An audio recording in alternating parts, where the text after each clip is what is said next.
Welcome to the July 9th, 2024 Lowell City Council meeting. Please rise for the prayer.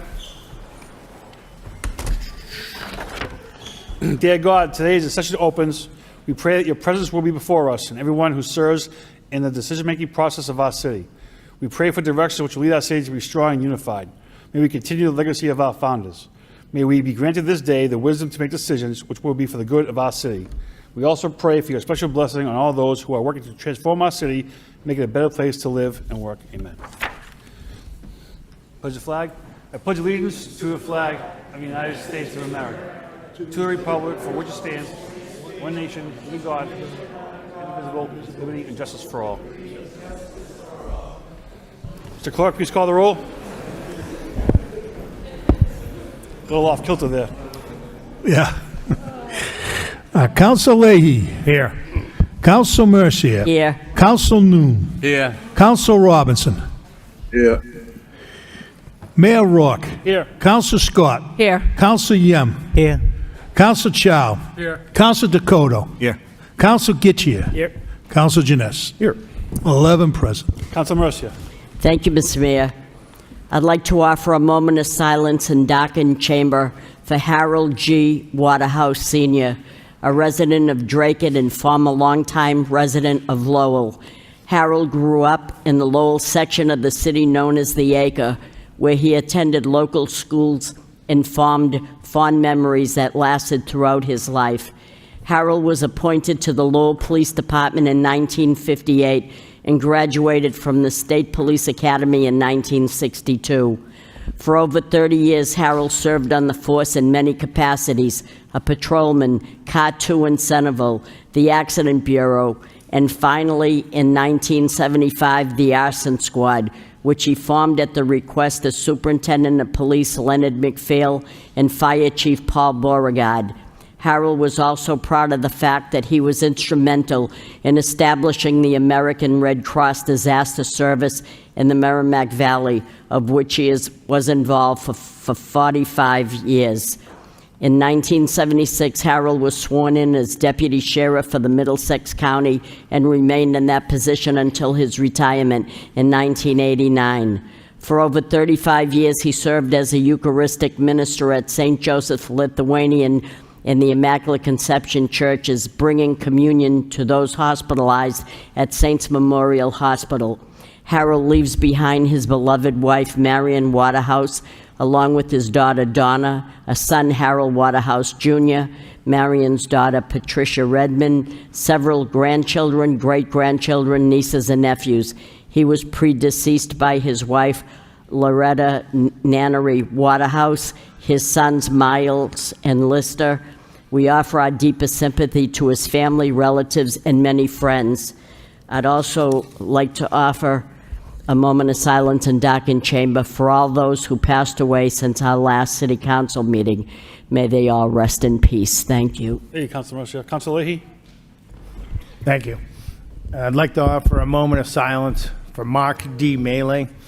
Mark D. Melee, lifelong resident of Lowell, passed away Monday, July 1st, at his home with his mother by his side. He was 54 years old, born in Lowell, March 28, 1970, son of the late Claude P. Melee and Nancy Melee of Lowell, who survives him. Mark was employed in the maintenance department for the city of Lowell for more than 20 years until his illness forced him his retirement. Besides his mother, Mark was survived by his son, Mark W. Melee, his mother, Shannon, and two sisters, and many nieces and nephews who'd be sorely missed. Thank you. Thank you, Councilor. Any others? Mr. Clerk, please docket the chamber.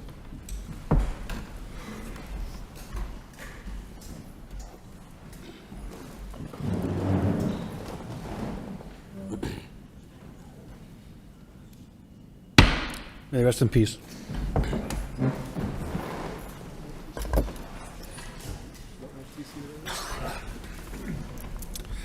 2, Mayor's Business 2.1, Communication, Remote Zoom Participation. Motion to accept and place on file by Councilor Chow, second by Councilor Getchia. All in favor, say aye. Opposed, motion passes. Section 3, City Clerk 3.1, minutes of the Transportation Subcommittee, June 25th. Senior Citizen Subcommittee, June 27th. City Council regular meeting, June 25th for acceptance. Motion by Councilor Dakota, second by Councilor Janess. All those in favor, say aye. Opposed, motion passes. My colleagues in council, Mr. Manager, and your administration, we have a special guest this evening. We are going to please ask Miss Olivia Morales to come to the podium.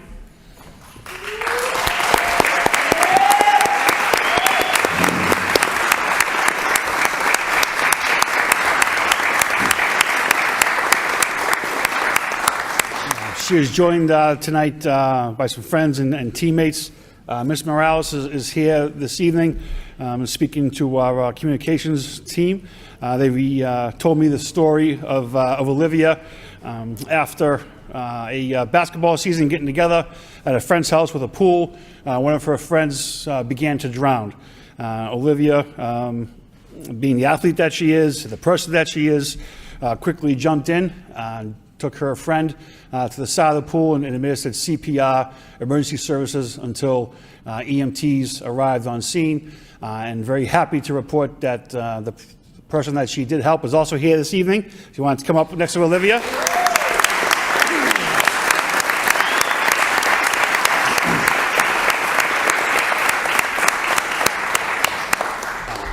And as the story goes, people were asking Olivia, why'd you do what you do? What happened? And she just basically said, it's my job. So once again, it's a story of a 16-year-old, an excellent student athlete at the vocational school, and a future leader in our city. So Olivia, thank you very much. Congratulations.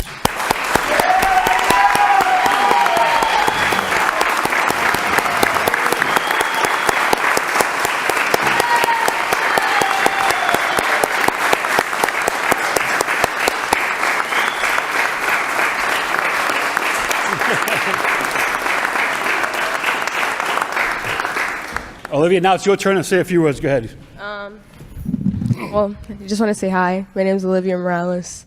I'm a certified lifeguard. I've been lifeguarding since last summer. And when the situation happened at our friend's pool, a lot of people asked, like, oh, how did you react? But, like, in the moment, it was kind of just your brain locks and you just do. I did what I was trained to do. And that's all. Awesome. Your friend want to say a few words?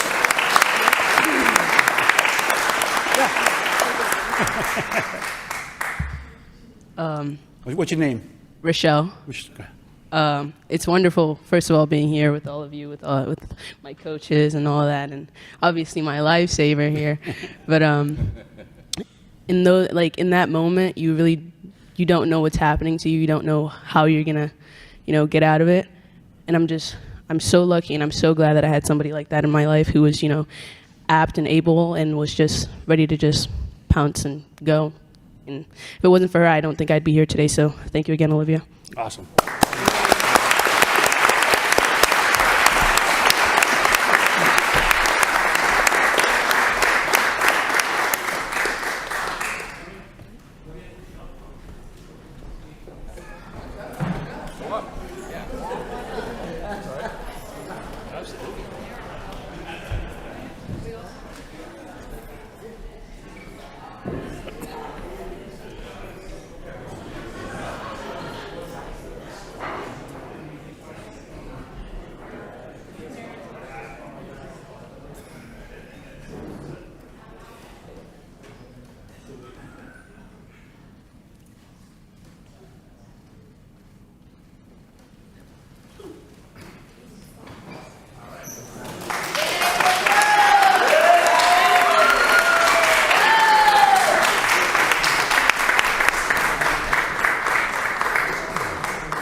Congratulations, darling. I'm so proud of you. Thank you so much. Bye, darling. What's that?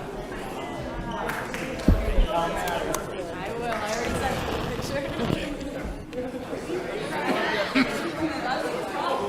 Yeah, yeah, fine.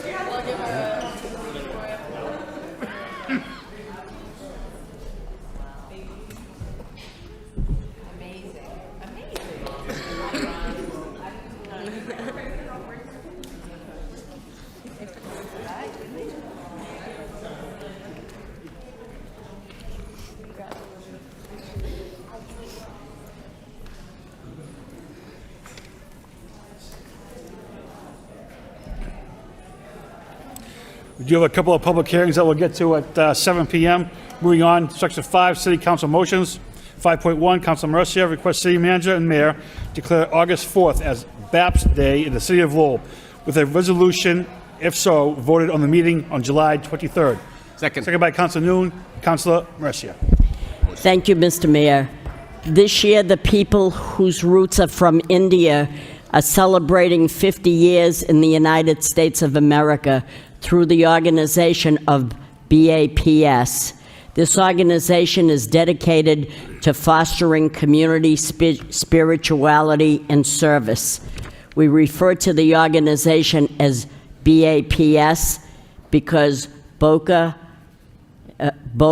Asan Wasi Shri Aksar Puru Shat Am Swam in Rayan is a bit too long to pronounce each time, and I think I might have butchered it, but I did the best that I could. I have known the Indian people of BAPS for over 20 years. Every year, their Walk for Charities gives to many causes. This year, the Tingsboro Police Department was the recipient.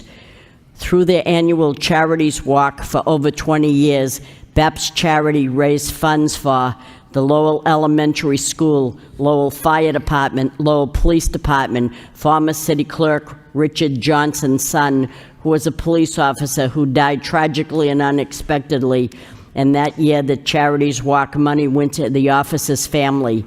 Many times, the money went to Merrimack Valley Food Bank. It also went to Nature's Conservancy. During COVID, BAPS Charities distributed PPE, personal protective equipment. During COVID, BAPS Charities also distributed food to Lowell General Hospital for frontline staff, offered their space to the Lowell Health Alliance for COVID vaccinations. BAPS Charity has also served the communities by organizing health fairs for underserved communities, flu vaccinations, blood drives, and bone marrow drives, and regular health lectures on various health issues and topics fostering healthier lifestyles and illness prevention. I have a copy of a sample of the resolution, and the way that I made the motion, if so voted, if my colleagues do vote, we would only have the next meeting on July 23rd, and if it's going to be for August 4th, I wondered if this resolution passes, if the people of BAPS could come here and we could present them with this resolution if it passes. I think they deserve for it to pass. So I'd like to do a roll call vote if they would allow it to pass and present it to the Law Department to draw it up. August 9th, Councilor? August 23rd. But the President... August 4th is the BAPS Day in the City of Lowell, but we wouldn't be here on August 4th to celebrate that. So if we did it on the July, if it passed, we referred it to the Law Department and he brings it back for the 23rd. If we had them here and it's passed, we could kind of do that. It's tough because it's a summer schedule and it's not like we meet every week. Sounds good. Mr. Clerk, roll call.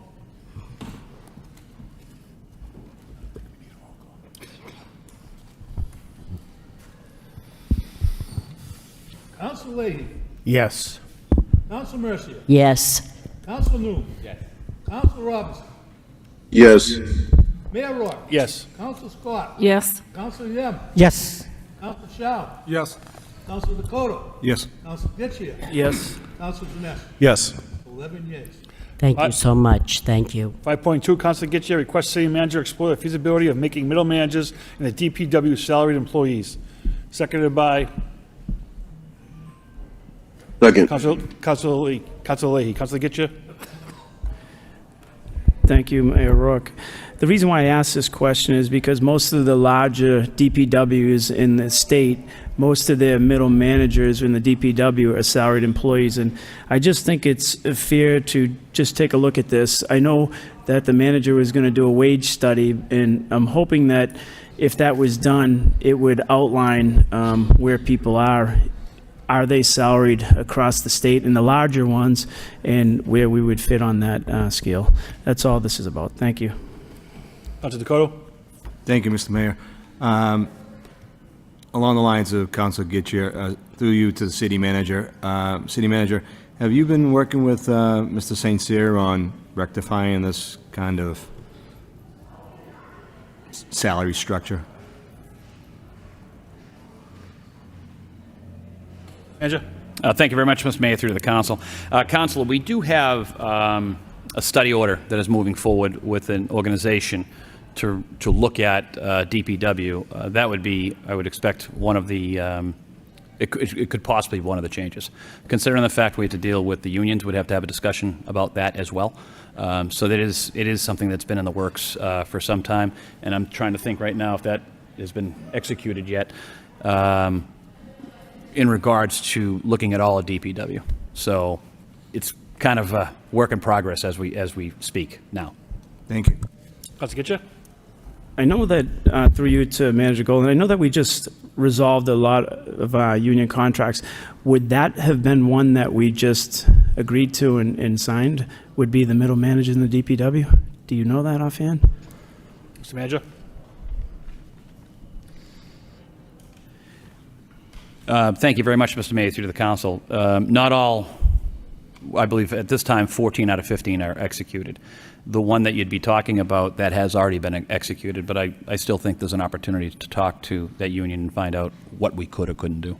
Okay, so I mean, I know I don't have the right to ask you if that was part of the discussion, but I just think that when you look across the board, that this needs to be addressed, and as soon as possible, it would be a good thing. And then that's, you know, we'll leave it at that. I just think it's something that most DPWs across the state our size have salaried employees in these positions, that's all. Thank you.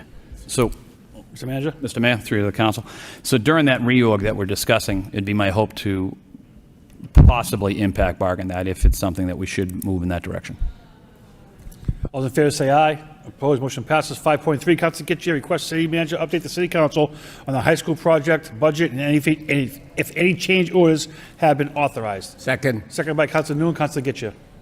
Thank you, Mayor Rourke. And as you know, Mayor Rourke, you and I had filed a motion a few years back asking for all updates on any change orders at the time of the change order so that we could keep some sort of eye on this project. And I'm just wondering, have there been any, and is there a cost that's going to be an overrun? You know, where are we on this? We haven't seen those since you and I had put in those motions. So it's just an update in whether anything has changed or not, and something that the council, we should keep a close eye on, because as these projects get larger, it's something that you and I both wanted to see back then, so it's just a follow-up. Last time we filed, it was about $40 million over, right, Councilor? Yeah, that's why I'm asking again. I don't want the $40 million question. Rehash old stuff, yeah. Mr. Manager, go ahead. Thank you very much, Mr. Mayor, through the council. And Councilor, we had a SBC meeting on June 28th, which I have not looked, but it should be updated as far as what had happened at the SBC meeting.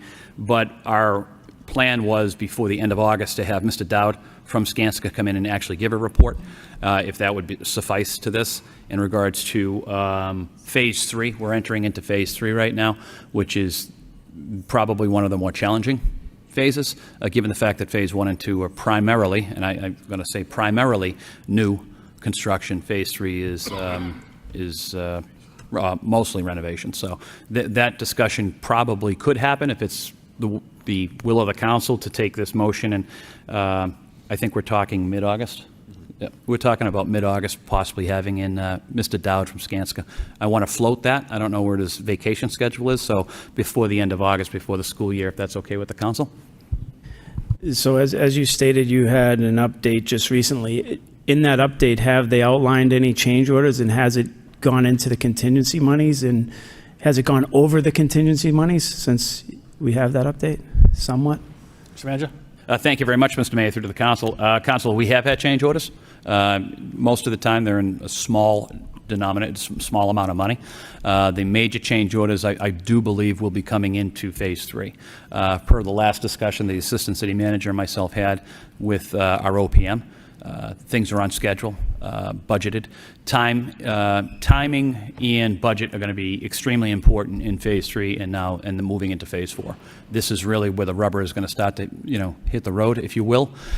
So we kind of thought it would be a good idea to once again bring Mr. Dowd in. I don't want to commit his time, but prior to the end of August, if that's once again the will of the council, we can have it here, or we can have maybe a special meeting, whichever the council desires. In that meeting, could you have him also outline any projected change orders that they foresee going forward Sure. that are not already in the thing? That's something that we look at. Actually, the Assistant City Manager is very attuned to that every Wednesday and Friday, and so we have that. But most of the change orders, I don't want to say small, but they've primarily been small in nature. But the real change orders, in my opinion, are going to come with the renovation period. If those can just be highlighted when he comes. 100%. Yep. Thank you. So just a quick question, Mr. Manager. So when the change orders are put through, do they tell what they're taking away from to add what they're adding to? So we should know what's being taken away? That's correct, Mr. Mayor. There are three accounts, CFO? Please, there's three contingency accounts. CFO? Thank you, Mr. Mayor. So within, and this was a report that was provided to the School Building Committee at our last meeting, there are two different contingencies, the construction contingency and the owner's contingency. So this was an amount that was budgeted for potential changes. In the construction contingency of $21.2 million, there's still $16.8 million left in available funding for future change orders. There's been $4.3 million in change orders to date. And then in the owner's contingency, which is a separate budget within the total $381 million of the project budget, there was a budgeted amount of $2 million, and none of that has been used to date. However, there are pending changes that have not come forward for full approval. But when Mr. Dowd comes before the body, he'll have more information about that. And just the expectancy of that rest of the extra account to be used or not used? The $18 million that's left? 16 plus 2? Contingency? I'm sorry, is the question whether we expect the rest of it to be used? They should know that question. Yes, they will have a sense as to what the potential changes are, although some of these things are unforeseen when they get behind the walls. So they will be able to address that in more detail, Mr. Mayor. Thank you. All those in favor say aye. Opposed, motion passes. 5.4, Councilor Getchia, Councilor Mercier, request City Manager have the proper department add 4 handicap pocket spots to the east side, Adams Street side of the senior center. No second needed. Mr. Mayor, would you object if I suspended the rules to bring in my senior subcommittee report at this time? Because, Wonderful idea. okay, Yes. thank you, if you don't mind. So we'll go to, Because this is in relationship to that. 8.1, Senior Yes. Citizen Subcommittee from June 27, 2024. Right. Everyone- Thank you so much. On Thursday, June 27th, the Senior Citizen Subcommittee met at the Senior Center at 1 o'clock to discuss community issues regarding seniors. Present were myself, Councilor Eric Getchia, Kim Gagnon, Executive Director of the Senior Center, Lisa Golden, Health Department Director, Assistant City Clerk Angela Getchia. Our first speaker was Ann from Westford Street, who was concerned about handicap parking on the east side of the center, being the doors that enter the great room from the east side, which is Adams Street. There are none there, but there are 2 on the other side of the building. If a person is handicapped and enters the parking lot on that east side, it would be convenient to have, we have a joint motion that would be 4 handicap parking spaces there. So we did form that motion, and that's before you this evening. Next, we heard from Sheila from Hank Street. Sidewalks need attention. They are raised and broken. Also, the crosswalk button on Park Avenue West is broken and does not work to cross the street. So I know that Sean and Machado and the city manager, they worked together, and that was completed. Next, we had Warren from Prescott Street, 15 Connie Square, with his concerns about the conditions of the sidewalk in that area. Nancy from Warren Street, who lives at the Bagshaw Mills, talked about the garage on Warren Street with no one monitoring cars going into or coming out of the garage for quite a few days. No attendants were there, yet they have to pay to park there, and other cars come and go as they please for free, and they said that was not fair. So I kind of feel bad for them, and I wish that situation would be corrected. Next, we had heard from Lynn Daly from Westwind Road, who was concerned with getting a report and a timeline on the water retention project, AKA the Douglas Road project. Councilor Gitchia texted Aaron Fox from Wastewater, who responded back with the timeline on the wastewater storage tank contract executed by December 31st, 24. Construction starts in the spring of 2025. Construction is estimated to be completed in roughly 18 months, the end of the summer of 2026. We had a person ask about, and through you, Mr. Mayor, to the city manager, we had a person ask about the future plans for Market Basket at Stadium Plaza. I had heard that talk, that he was going to revamp that whole area up there, and we don't know what's happening. Did the plans fall through? I'd be curious to have someone from the manager's office call Arthur Demoulas and see what his plans were and a timeline for that store, Stadium Plaza, if we could figure anything out so that we can get back to the people. We also had concerns for a bus driver bringing seniors on trips. We learned through Director Kim Gagnon that starting on July 7th, there will be trips to the beach, so we have someone. As far as the casino trips and more adventurous trips, they're looking for another person to resume those trips. Lynn Daly also informed us that computers and printers be placed back at the senior center because Wi-Fi is back.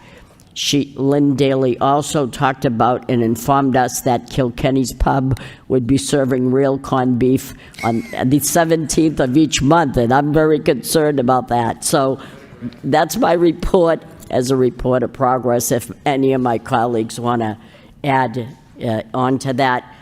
So getting back to the motion, the motion I was first going to say, well done on the meeting, Council. You saved the manager about 27 motions there. That was well done, yeah. Well, Yeah. so I know that we're asking for 4, but even if we got 2, that would be good too, because they'd have to go all the way around the building, and most of the time they're taken. So I'd like to make it fair on different sides of the building. Thank you. Good. All those in favor say aye. Opposed, motion passes. 5.5, Councilor Scott requests the City Council Facilities Subcommittee meet to solicit public input into the process of replacing Lowell's public safety buildings and to develop a plan based on needs. Seconded by Councilor Leahy. Councilor Scott. Thank you, Mr. Mayor. In the past, when we moved forward with the high school project, it was after an evaluation was completed to prioritize the needs of the district and to identify potential locations. I think it's time right now for us to move forward doing the same with the public safety buildings. I think we need to really study the functionality of all of the buildings and really prioritize what we're going to do in the future to move forward. So I'd just like to bring everyone to the table, start looking at what funding sources we could use to provide that type of work to be done. So, thank you. All those in favor say aye. Opposed, motion passes. Quickly going back to 8.1, just need a motion to accept the report of progress by Councilor Mercia, second by Councilor Getcha. All those in favor say aye. Opposed, passes. 5.6, Councilor Scott requests city manager have the traffic engineer review and report on the process to add traffic signalization at the 495 Woburn Street off and on ramps, a three-way stop or signalization to the Boylston Street, Lawrence Street intersection, and speed bumps on Andrews, Barica, Main, Bowden, and Strongquist Street. Seconded by Councilor Yem. Councilor Scott. There is a registered speaker here, Mr. Mayor. Mr. Clerk. Jeff Thomas.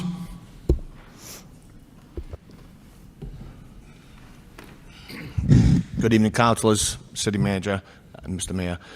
So I'm speaking as the co-chair of the, Jeff Thomas, 76 Bowden Street, Lowell, Mass. Speaking as the co-chair of the South Lowell Neighborhood Group. Obviously, speed is a very concerning issue across the city. The streets named here are on the hit list during our meetings all the time. The Woburn Street and 495 off ramps, I'm aware, you know, there's going to be a state issue there, but we should push the state in every way we can to initialize and get lights there. You know, there's been a lot of development over there, a lot of truck traffic. It's dangerous. It's congestion. Maybe light cycles will help that and slow that down. But, you know, I'm going to speak as a resident now. My street is on this list. I live on Bowden Street. It's a tough street, especially since the sidewalks went in. It's very, very tight. Cars are doing 50, 60, 70 miles an hour. And, you know, people say that's an exaggeration. It's not. It's not. Cars get hit constantly at Chippewa, Stromquist, Nelson Ave, all the time. Someone's going to get seriously hurt out there. Whatever we can do to slow some people down out there. I know the city's working on it. I know the police department's working on it. I hear them out there every day. It's just, you know, they're not. They're around for the first couple weeks when they were starting this enforcement at 25. But they're out on Gorham Street, and I know that's a main thoroughfare, and that's where they're going to get most of their action. But Gorham Street might as well be Bowden Street might as well be Gorham Street.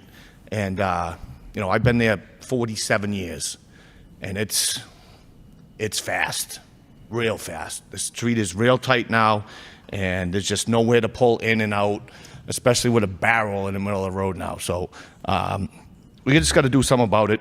And if the speed bumps, if that's what it's going to take, let's do it. They can put it in front of my house. I'm willing to do that. I've had radars in front of the signs in front of my house before. I don't put it in front of my driveway. I don't care. Just slow the people down. So, all right. Thank you. I appreciate it.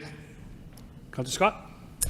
Thank you. Thank you, Mr. Thomas. That was actually everything that I was going to say pretty much. So the 495 intersection, the traffic since Home Depot's gone in has just increased, you know, trying to get on the off-ramp. It's backed up onto the highway many afternoons. I think it's one of the few highway on and off ramps that have no signalization at them. So it's definitely something I'd like to move forward with, speaking with the state if that's what we have to do. And I see accidents there frequently, and I've seen fatal accidents there several times, which is just too many times. As far as the speed bumps go, the ones that were installed on Chrisman and on Jean Ave have been met with incredible reception from the residents. It's really slowed people down. I'd like to see them. Actually, I should have included Hollis Street on this list now that I just thought of it. But these are main cut-through roads, and people are just trying to get from point A to point B, from Cabot Crossing out to Gorham Street. The apartments are playing a big factor in, you know, the volume of traffic on Bowden. So if we could just really look at these locations that, as Mr. Thomas said, we hear about in every neighborhood meeting, it would be appreciated. Thank you. Mr. Dakota. Thank you, Mr. Mayor. I'd have to agree with Councilor Scott. There is no doubt, just in my 20 years as the transportation director, Lawrence at Boylston is one of the most dangerous intersections in this city, without a doubt. And I'll agree with Mr. Thomas. Cars are going 40, 50, 60 miles an hour when kids are going to school, even though the 20-mile-an-hour flashing are going on. So that's definitely an area. And if I can ask Ms. Baez, I'm hearing a rumor that Westford at Stedman is being delayed. Is that true or not true? Who wants it? Ms. Ullman? Yeah, it would be great if the transportation engineer, Liz Ullman, could answer that. I'm sorry. Please tell me it isn't. It's slightly delayed because we need a permanent easement from one of the corners for one of the mast arms, and the resident is requesting compensation, so we are going through the appraisal process right now, and that just takes a little time. No disrespect, what does slight delay mean? I hope we're still on track, excuse me, still on track to bid it this fall, to construct it this winter, to construct in the spring. Excuse me. Yeah, I'm fine. Yeah, I'm gonna make it. All right, thank you very But much. it's still on track. We're just waiting for the appraisal process. I appreciate it, thank you very much.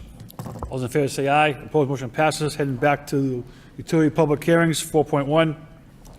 TC Systems, DBA AT&T, request installation of a conduit to extend small cell network on Gorham Street.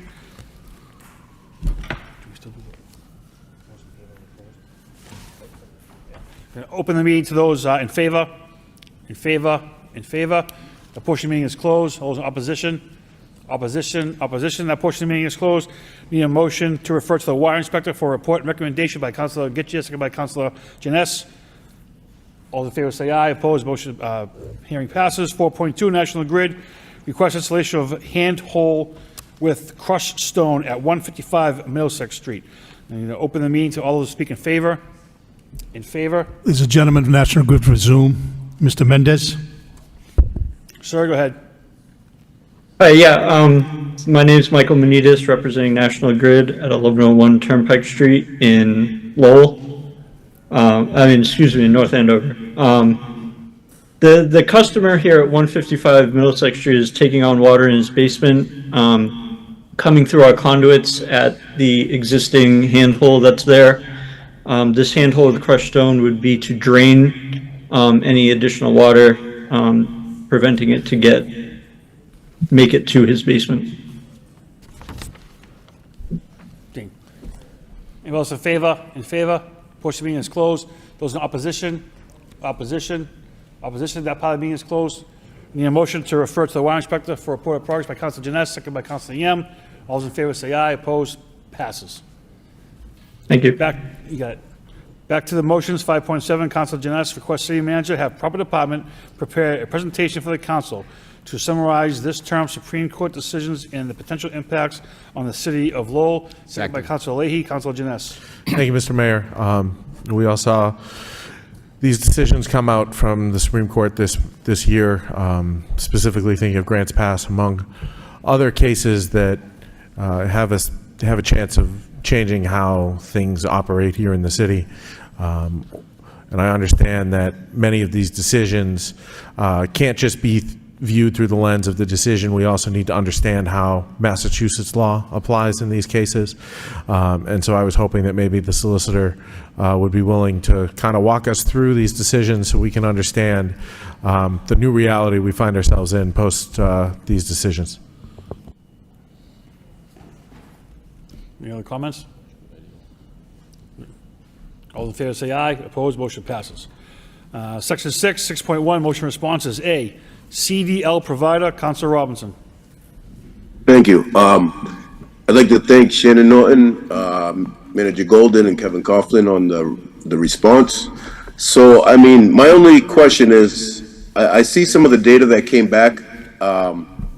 They mentioned how it seems like in this area, the city does not need to be accredited to provide the training. Supply for this training is weak and low compared to demand for the drivers. Again, I think that's looking at private sector as well as municipal, whereas not many municipalities in the area do training in-house. So I thought this was a potential opportunity for us to kind of work with surrounding communities. And at the cost of $7,000 to $10,000 per employee, I know we have quite a few employees, as well as could it be expanded out into the community with influx of new neighbors living in the city. So it's not really clear. I think this provides a lot of information, but would this be recommended for something for us to explore internally or not? Because it doesn't really clarify that in this motion response. Mr. Manager? Thank you very much, Mr. Mayor, through to the council. Councilor, this is an exciting opportunity. However, looking at the cost, the liability, and the actual vehicles, I will be talking to the commissioner about this. My first concerns is just the cost per year, and then of course the liability and the teachings as well as the vehicles. But this is something that I will be talking to Commissioner St. Cyr about to see if it is possible to do this in-house, and financially if it is something that we would reap some type of benefit, whether it be from other communities in the area. But once again, my concern are the vehicles that we're going to have to require, as well as keeping up with the teaching portion of the state law. $7,000 to $10,000 is obviously a lot of money, but we'll run additional money. I'm going to run one more time with Paul with the commissioner on this to see financially what it's going to cost us if we were to do this on a year-in, year-out basis. So you are correct, but our initial concerns are the costs, the liability, and the actual vehicles. As many know, over in DPW, we've ordered vehicles and we're still behind on delivery of these vehicles. So there is somewhat of a major concern from that perspective on our heavier vehicles. If you wish, I could take this back in a sense and talk to the commissioner about it and have a financial analysis done. That would be greatly appreciated, at least a recommendation up or down, or even put on hold temporarily, because I think there's great information here. And again, I totally understand your concern, and thank you for that. Councilor Janess? Thank you, Mr. Mayor. Appreciate the response. I think that this is something that's certainly worth looking at in our community. As the response says, the demand is high and the supply is low. And I think this is a great opportunity to get people in Lowell back to work, maybe an opportunity to even bring in some revenue for the city if we're able to open this up to neighboring communities. But I just wonder, with the concerns of the vehicles and the liability and everything, might there be an opportunity here to maybe put an RFP together to see if an organization that exists that already does this, maybe they just need the space in Lowell, and that's something we can partner with them on. So if we can develop some kind of opportunity to kind of fill that need without us having to go out and buy equipment to procure everything. If it's something the private sector can help us do with a private-public partnership, I think this might be a good opportunity to do something like that. Councilor Gitcha. Thank you, Mr. Mayor. Probably over 2 years ago, we asked the same question about doing this, and I don't believe in any of this about liability, because if the town of Franklin can do it, the city of Lowell can do it. They have a lot smaller workforce than the city of Lowell ever had or has. The minimum requirements are very simple.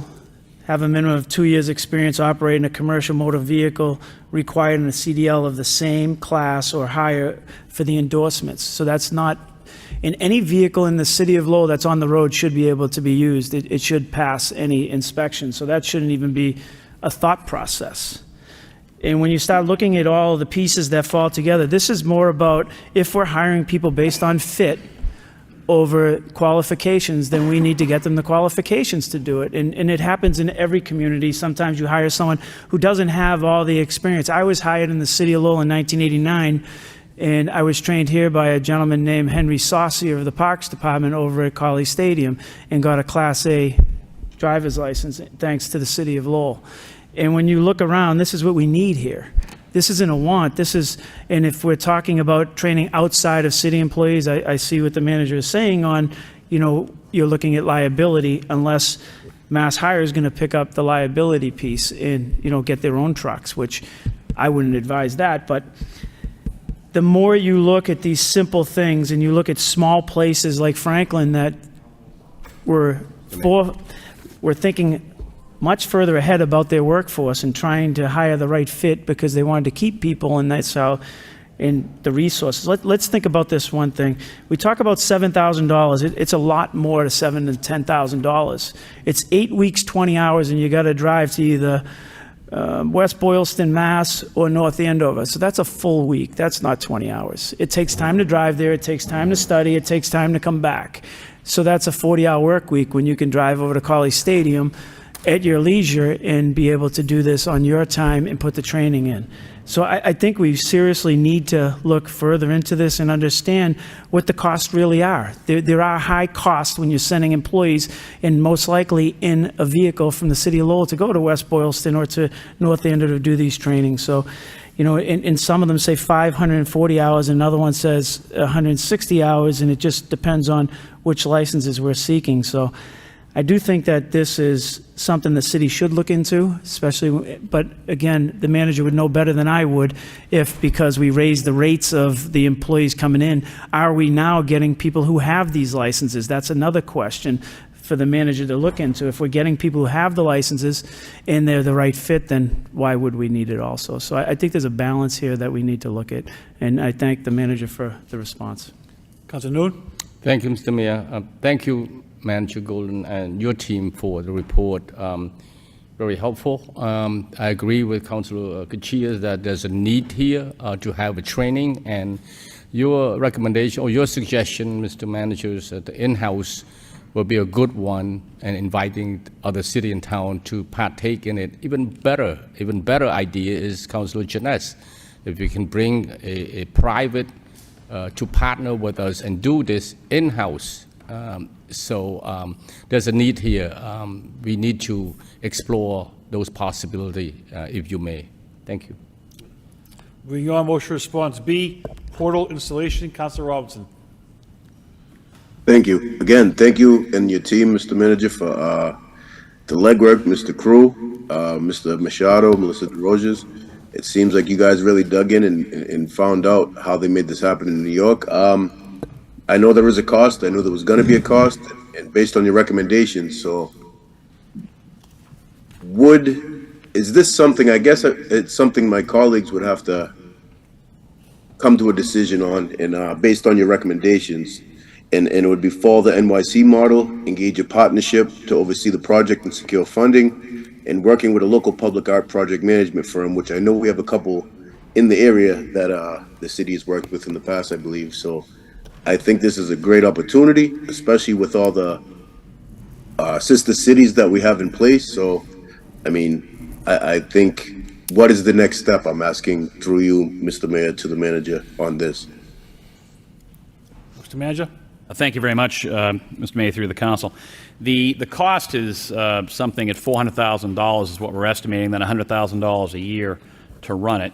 So we would definitely need to look through, potentially put it towards the Arts and Culture Subcommittee to see how we could put this together. That would be an idea that comes to mind if the council was willing to discuss this and to find out how this is still being utilized in New York.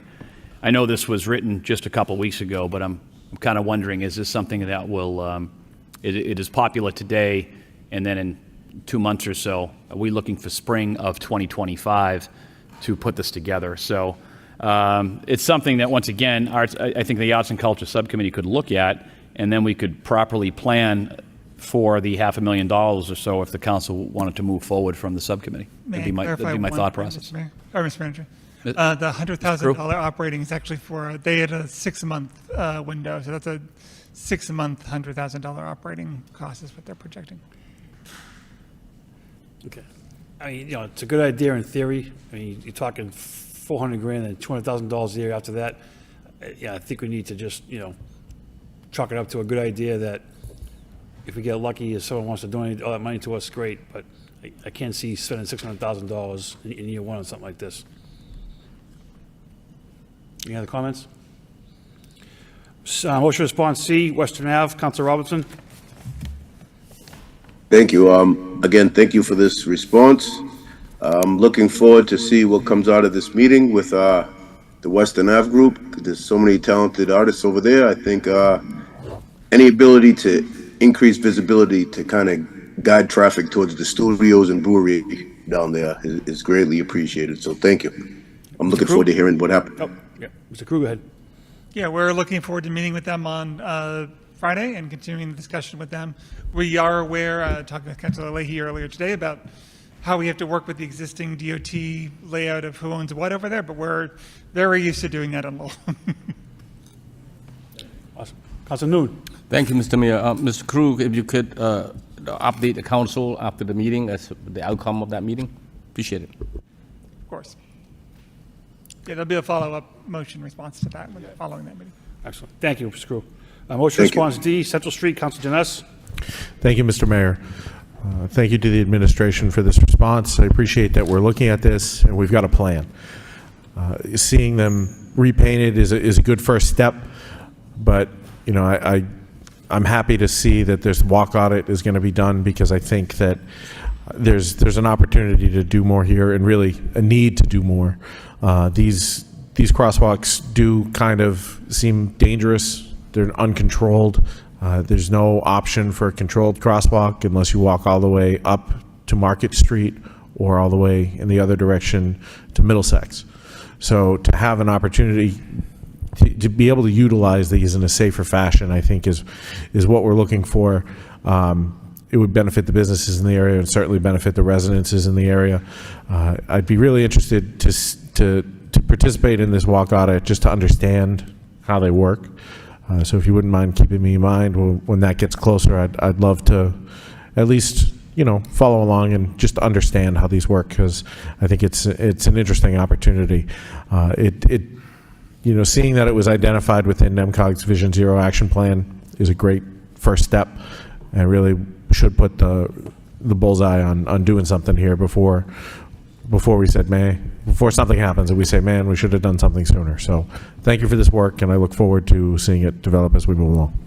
Councilor Leahy. Thank you. Thank you for the report and the work that Councilor Jess is doing on this. The only thing I would ask also, Mr. Manager, is that maybe this should be a coordinated effort with all the downtown streets, if it's possible. I mean, they should all be uniform. So Central, Merrimack, Middle, Market, you know, it'd be nice to have a uniform system around the whole city. So just a suggestion while we're looking at this. Thank you. Mr. Manager. Thank you very much, Mr. Mayor. I was just motioning to Ms. Altman, who I was going to text, but when we do this, maybe we'd invite everybody on the walking tour, including myself, just so we can all have a better understanding of the downtown and how that should happen. So Ms. Altman's excited to invite everybody on the walk, so no text necessary. Come on. Thank you. There you go. Awesome. Motion response E, 80 Way. Councilor Scott. Thank you, Mr. Mayor. I appreciate the response. I'm hopeful that we can move this along somehow. I don't know if there's anything that we can help with this or not, but the residents there have been very patient. The street is pitch black at night.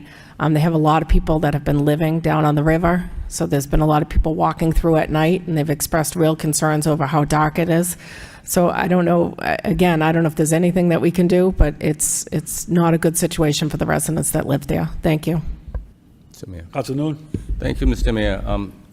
Through you to Assistant City Managers Joanne Rose. This is the LHA last project, right? They're waiting for the approval and finance for that. So LHA is their River's Edge, as it was originally envisioned, does have an additional sort of phase left. And so it's this final phase that they're kind of in the process of waiting for their financing to come through for that final portion, which would essentially build out the remainder of the parcels that hadn't been built, and then along with the sort of utility and street work that was a part of that initial vision. So the lighting on Eddie's Way is part of that last project, is that correct? Correct. So when the project had come forward, the plan as it had been presented was that they would essentially do the entire build out. It was, creating new streets, all of that infrastructure. Once the project is complete, at that point they hand over the infrastructure to the city. And so I confirmed with the city electricians that that's how it's gone in the previous sort of portions that they've built out. And so it's essentially a part of the project cost includes that sort of right-of-way infrastructure. What approval if they're waiting to get? I am under the understanding that it's something within the state legislature, but I'm not entirely sure. Okay, and they don't know the timeline when they're going to get it? They weren't unable to provide me clarity on when they were going to get that information back. state delegation should be able to help on that, right? You'd hope. Mr. Manager? Thank you very much, Mr. Mayor. We can reach out to the Lowell Housing Authority, but they're probably waiting on monies from the Department of Livable Communities, the new Department of Living Communities. Yeah, this would be my guess, because this this- council has supported this.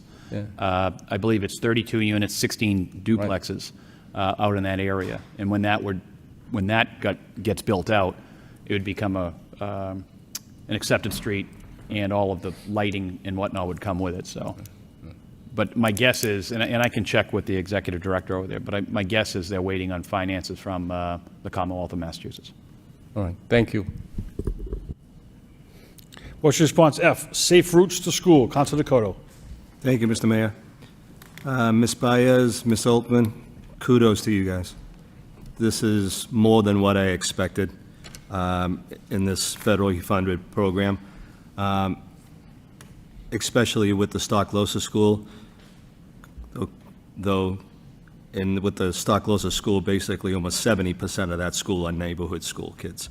So what's being done here with the Safe Routes funding program and the city of Lowell, this is tremendous. This is really for the safety of our kids. I think the Merkland School is probably next on your list, and I would also add the Morey School to your list. Those three have the highest neighborhood ratio of kids to that particular school, but kudos to you. This is tremendous work, and this is what this program was meant to do, so very good. Thank you very much. Councilor Getchia.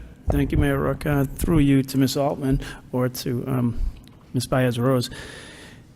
Do we apply for the Safe Routes to Schools every year? That grant?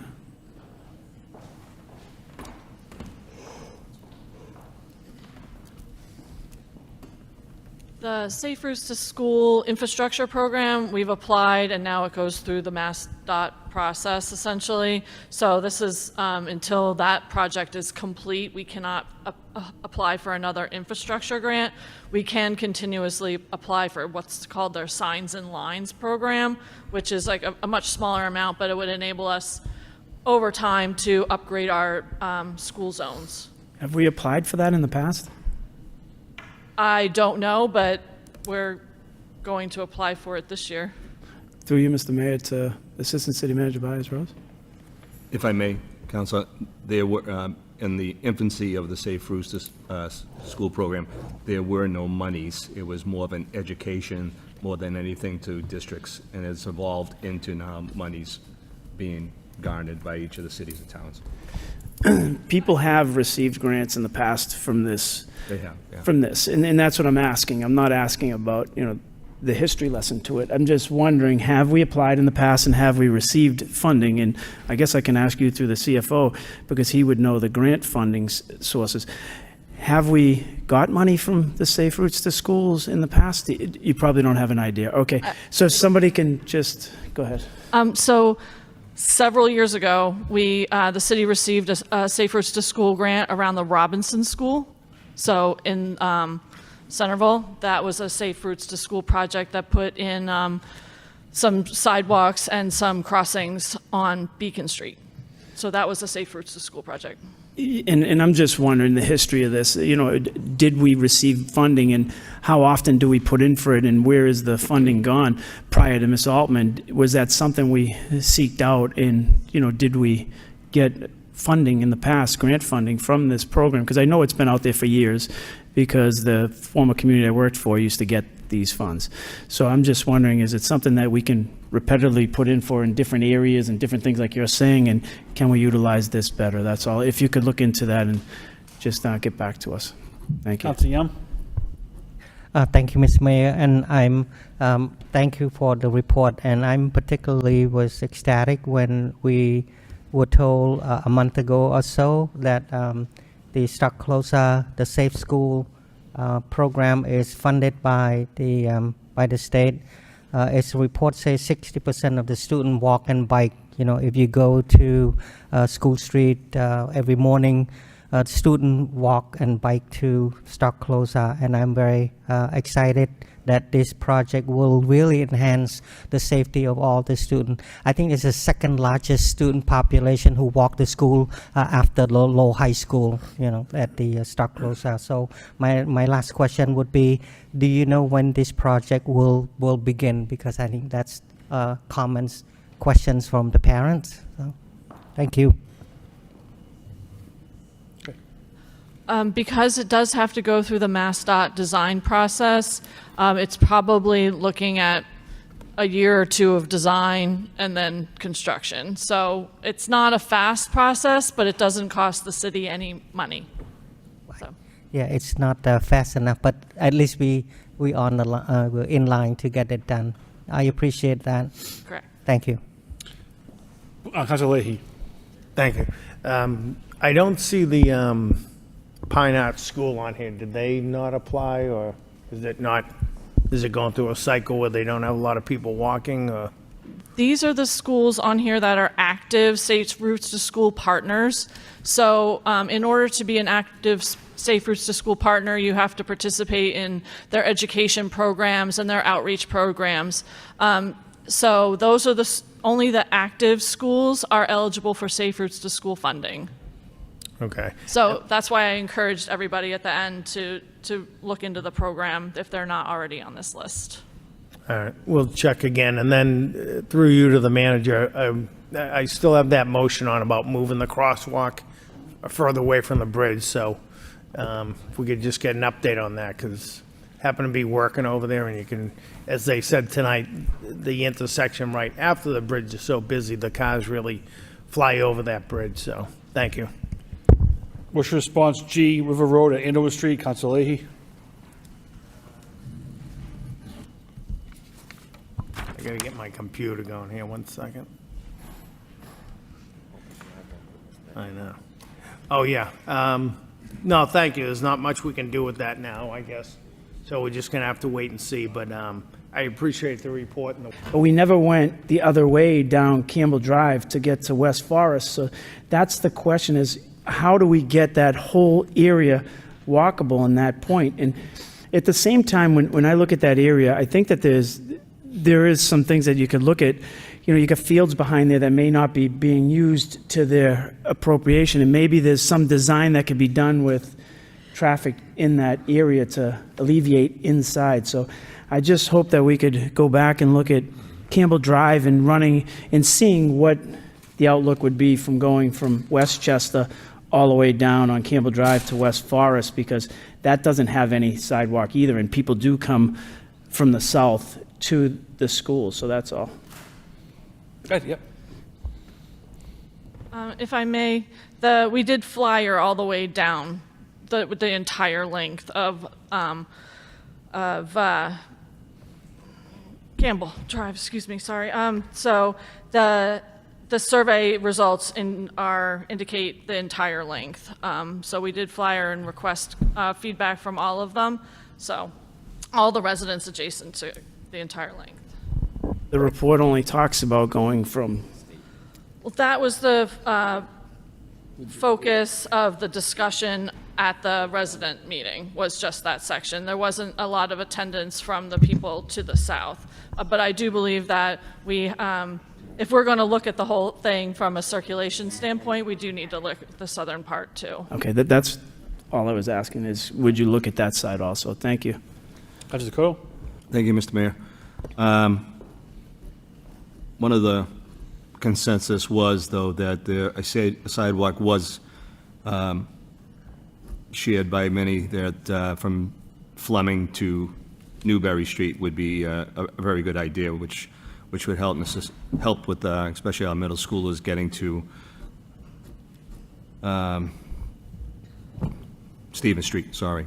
But it looked, after speaking with all the residents that came to the meeting, it seemed like they were looking for more information from Ms. Altman and getting together at a later time to discuss more in depth. I think Councilor Gitchie, that's pretty much what was said. So I think we'll wait for Ms. Altman to come back with an update and go from there. But the Fleming to Newberry Street city manager, I think is doable and probably a good idea and a good safety measure for our middle school, daily school students. Thank you. Motion response, aye. Fletcher Street, Council Young. Thank you, Mr. Mayor. I just want to thank you for this report, but if I may have you explain a little bit, because this intersection is very, this particular street with the crosswalk to Merkland School is very dangerous. The car fly by really fast, and in the report saying something about that you will try to determine and do something to reduce adding the daylighting crosswalk and things like that. Will it happen before the next school year start? That's just my question. And number two, if you could explain to the people at home, I look it up what the daylight crosswalk is, so people at home will be aware of that. Thank you. So daylighting crosswalks is essentially making them more visible to people. So if a person is waiting at a crosswalk, either through a beacon or through reducing parking adjacent to it or additional signage, it makes vehicles and drivers more aware that somebody could be crossing there. That's just a technical term of art, I guess. Sorry. So that is what we want to be doing, is making people more aware of who are in cars, where people who are on foot or on bicycles are crossing.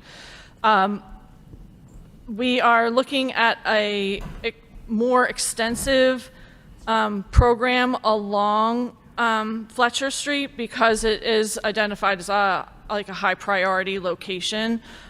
So if we do something kind of with just some striping right now, it would likely not be as effective as we did some real work along this street through the federal grant program. So when will the real work start, do you? Well, we are going out for it's going to be a little bit of a process, so we can look at the signage right now, but anything more extensive was probably looking at the following school year. Thank you again for a report. Motion response, J. Warming and cooling station, Council Robinson. Thank you. I'd just like to say thank you for continuing to see what options exist out there. I'm sure we'll keep getting updates as you explore other facilities or opportunities. Thanks. Motion response, Council Janess. Thank you, Mr. Mayor. I just wanted to kind of echo what Councilor Robinson had to say here. Thank you for looking at it. And also wanted just to highlight, we talked about some of the issues we're having this summer that we weren't having last summer. One of the reasons, I think, is that we've lost one of the service providers who kind of provided a place for folks to go and hang out during the day.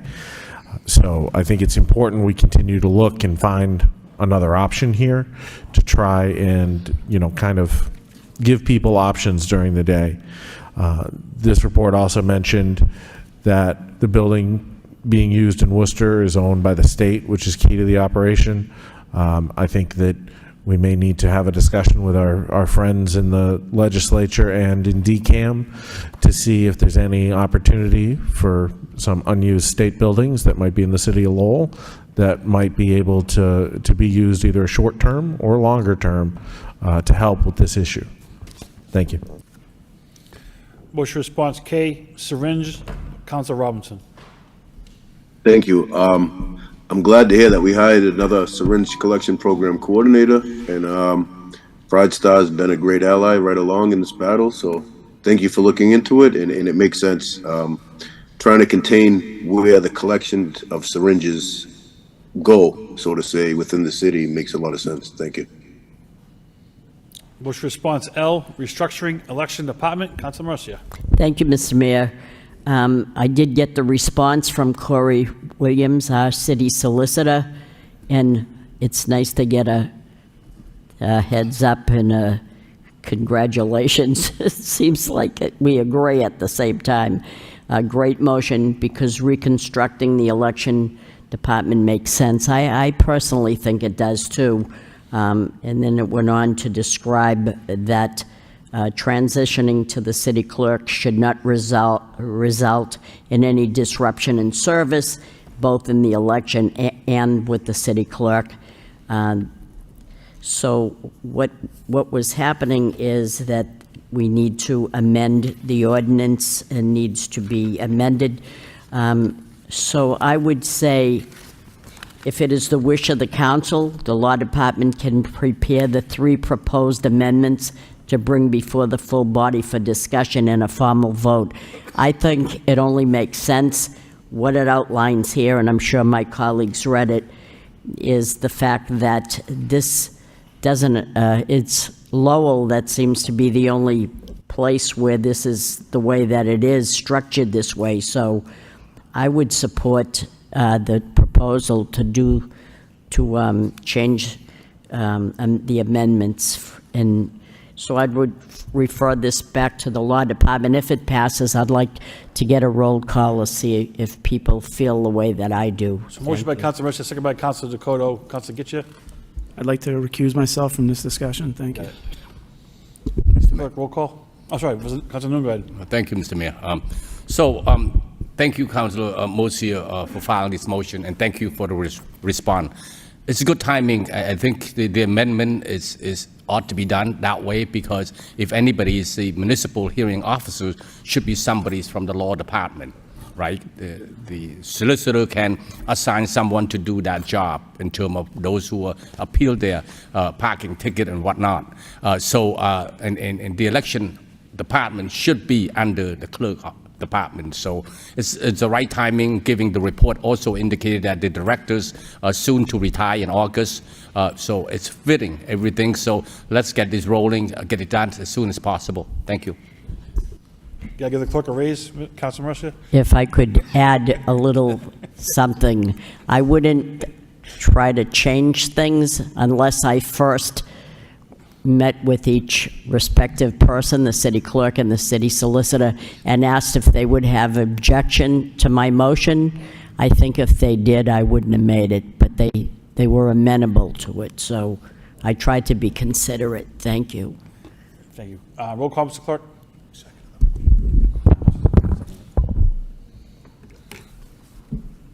Council Leahy.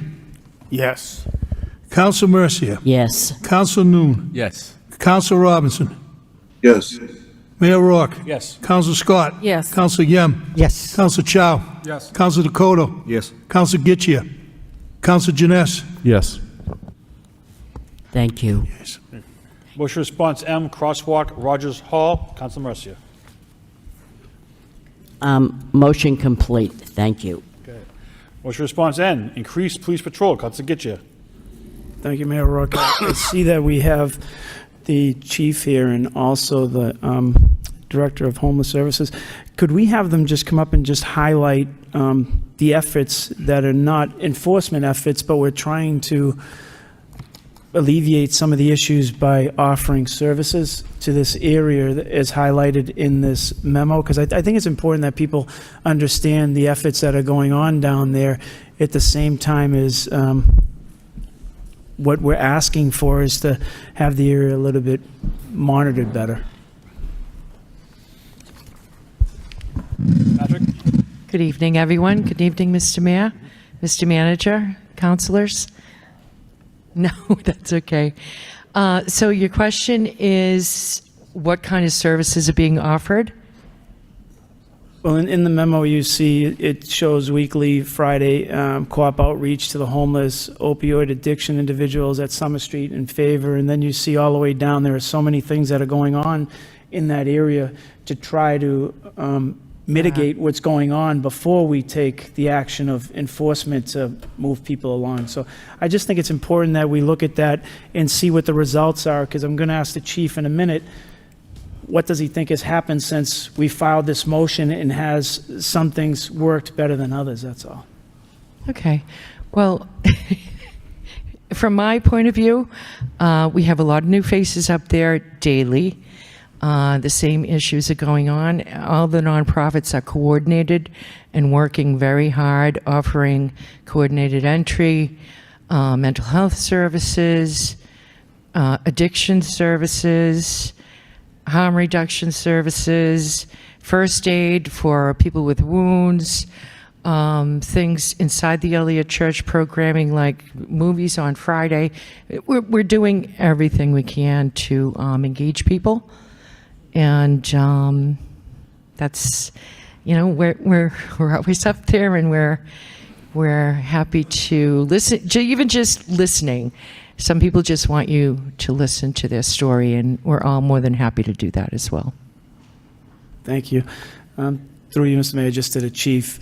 Since we filed this motion, have we done more patrol, and have we seen any reductions, or, have you reached out to the Owl Diner and the businesses in that area and seen, is there anything more that we could be doing or should be doing? Thank you, Councilor. Mr. Mayor, through you to the council. The purpose of me writing this motion was to let the council know that these efforts have been ongoing, not just since April, but since last year. It started way back with Jay's Variety, right? And you asked for resources to be brought in, and we did that. And we've moved this problem over to the area where it is now. The enforcement, the specific hours that you had asked about from 5 a.m. to 3 p.m., when I wrote this, it's basically around the clock that we're doing different enforcement programs. I wouldn't say programs, but initiatives. Even last year when Captain Nobrega was in charge of our neighborhood response unit, she was meeting with a lot of the businesses at the time to try to address their specific concerns. And I know specifically she had met with the Shanahans, and we've been over there. And it's difficult to be at any one location 24/7. And that's kind of what this situation is. We may be there for hours at a time, and then as soon as we leave, that's when they're seeing the problem.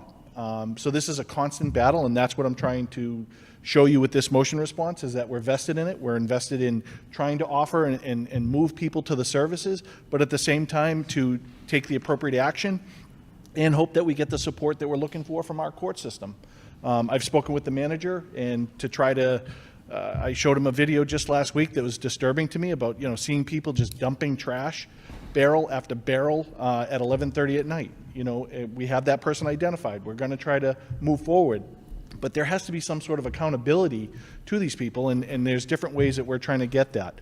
And if we can't get it through the courts, then we're going to look at other ways of doing it. Maybe it's through a community service and agreements and different things that we can bring to the court and work with them. It's very important, and that's what this is trying to just articulate, is that we're working hard at both the enforcement and the services.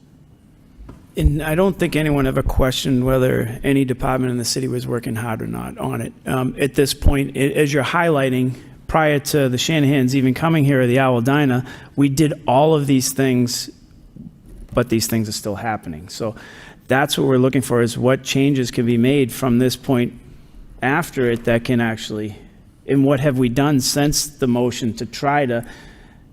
It's different than what we've done, because as we're doing it, like you said, you're pushing it from one area to the next, and now it's right in on their doorstep, because we have all those services that Mara highlighted right on that property that's the parking lot. No, please. So yes, and I would just like to add, the accountability that the chief is speaking of is certainly something that I see lacking as well. In the city, we have one shelter. It's a low barrier shelter. So people who have gone to rehab or gone to detox and are then discharged have to go back to a wet shelter. And so the cycle just keeps going and going and going. It doesn't work. But the accountability piece, and we work very close with LPD, part of our team. Everyone has a job on the team, and their job is different than some of the nonprofits, but it all fits together. So we work very well together. The shelter, to me, has become a major problem, Mr. Mayor. And one of the reasons why is now the employees park in the area where it used to be like a little grass area where people could hang out and stuff. Now you have employees and everyone pulling up in that area and parking in that area. So now it forces everybody to the sidewalks and everything, when they used to have that little area that they could go to and keep off of the streets and in that area. Now it's completely filled with cars, and it pushes everybody out into that into the open area. And Councilor Mercia probably remembers when that was a push by this council years ago and said, we don't want you parking there, we want to have that open area, so that we actually kept people off of that area. And I mean, if Mr. Manager, you could work on that with the employees down there and say, look, you know, this isn't a parking area. It's not defined as that. It should be a area where people can go out into the environment and actually enjoy it, not have cars parked up all over the grass down there and everything as you go by. If you could have Mr. Machado yourself work on that. Mr. Manager? Thank you, Mr. Mayor, through the council. Councils, we've been working with LTLC to take that very area and to fence it off. That has not happened at this time, but there's been no financial they were looking for some ARPA money to make that happen, which we're more than happy to oblige them once we see the plan where the parking area that you're talking about is turned into a respite area, an area of relaxation where people can go outside and enjoy the outside without being on the sidewalk. And because the superintendent has had many officers over there making sure that people can traverse through the sidewalk, which is sometimes an issue. So that happens day in and day out. So that's our goal, is that parking lot that you're discussing is actually fenced in to an area where people can relax. And we're still waiting on LTL, the Lowell Transitional Living Center, to complete that action. At one time, it was like that, and I don't know how it got, pushed out to the sidewalk, and now you can't get by the sidewalk. Maybe if you beautify that, put some trees and stuff, and gave them a little park area, we could get them off of there, and people from the courthouse could actually walk down to go to the sub shop next to down there and stuff like that. But when you come out and you look, you're like, I'm not going to walk by. So if we could, put that on the forefront even further than it already is, that would be, thank you. And, I remember a couple of years ago, the place was a dump too. When cars weren't parked there, DPW was there all the time clearing out tents and trash. And I'm sure Andres from Needle Collection was there every day. It's just, you can't win either way. It's terrible. Councilor Dakota? Mr. Manager, what is the capacity of the transitional center? It's 1,200 maybe? Ms. Golden, maybe? It's The capacity of the Transitional Living Center is going to be approximately 90 people. Ms. Fitzpatrick, is it 90 people? Lowell Transitional Living Center? What's available now? No, what is the total availability is 90? 90? 90.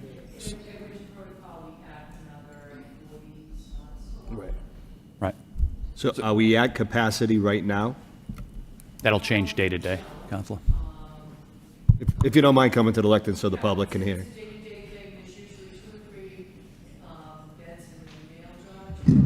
Yeah, Mr. Mayor. Yeah, even in the winter, in the summer right now, they've been running full.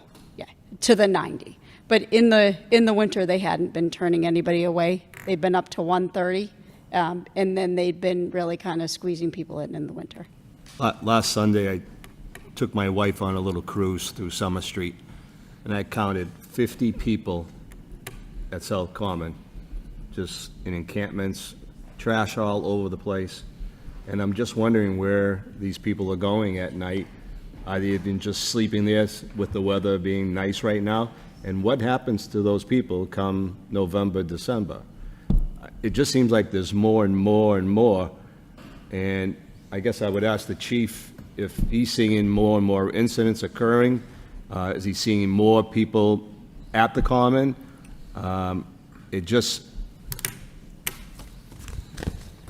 wife never really gets shocked, but she was pretty shocked when I took her by Summer Street that last Sunday.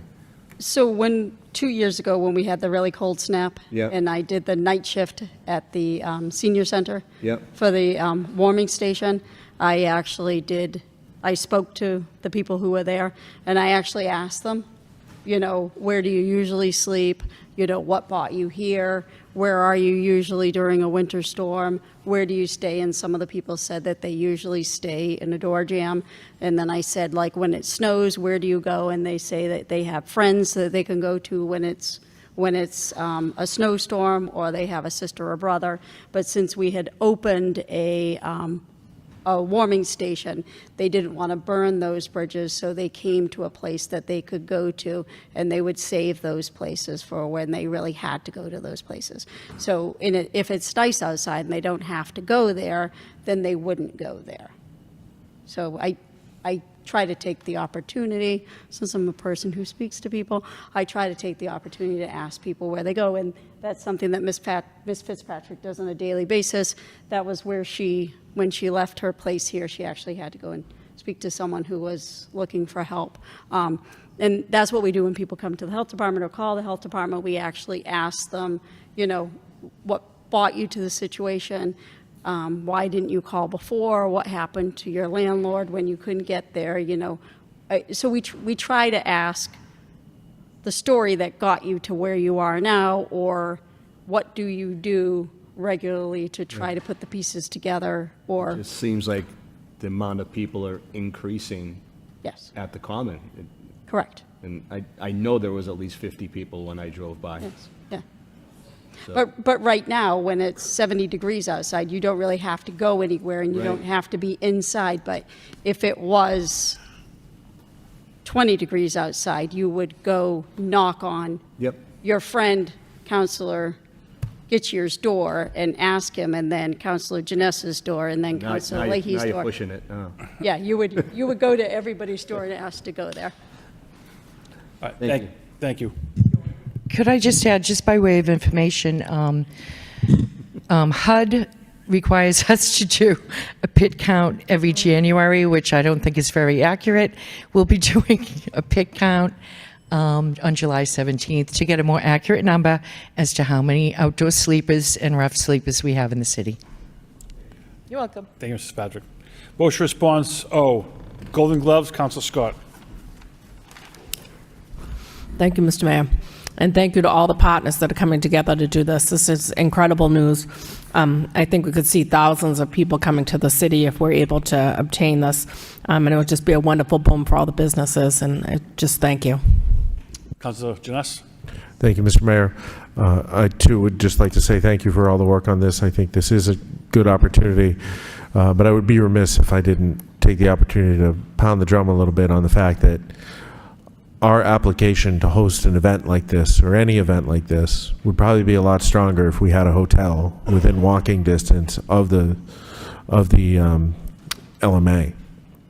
So I think that the number of times we've heard from hotel companies that there's no market because they wouldn't be able to sell out all the time, this is more data that we can give to them that say, these are the kind of things that we want to do, that other parties are interested to coming to Lowell to do, but a barrier is not having that hotel walkable from the venue. So if we could just kind of put this in the packet that we're trying to get people's attention to try to move that ball forward, I think this is a good one to stack there, along with all the events that happen at the Songus all year long, and everything else that this city has to offer. There's really no reason why we shouldn't have a hotel that does well. Thank you. Councilor Chow. Thank you, Mr. Mayor. I just want to wish the city manager's administration, the New England Golden Gloves, and the Lowell Sun Charities on the best of luck. I know it's making a bid to have the Golden Gloves to come back to Lowell, and thank you for Councilor Scott make this motion, and all the partners trying to make this happen. In the past 3 years alone, we had some big names like Buster Douglas, Mike Tyson, and recently Jerry Cooney, who came, and their parents to the Golden Gloves right here in Lowell brought thousands of people to the event, but also to the city that made the downtown Lowell economy robust.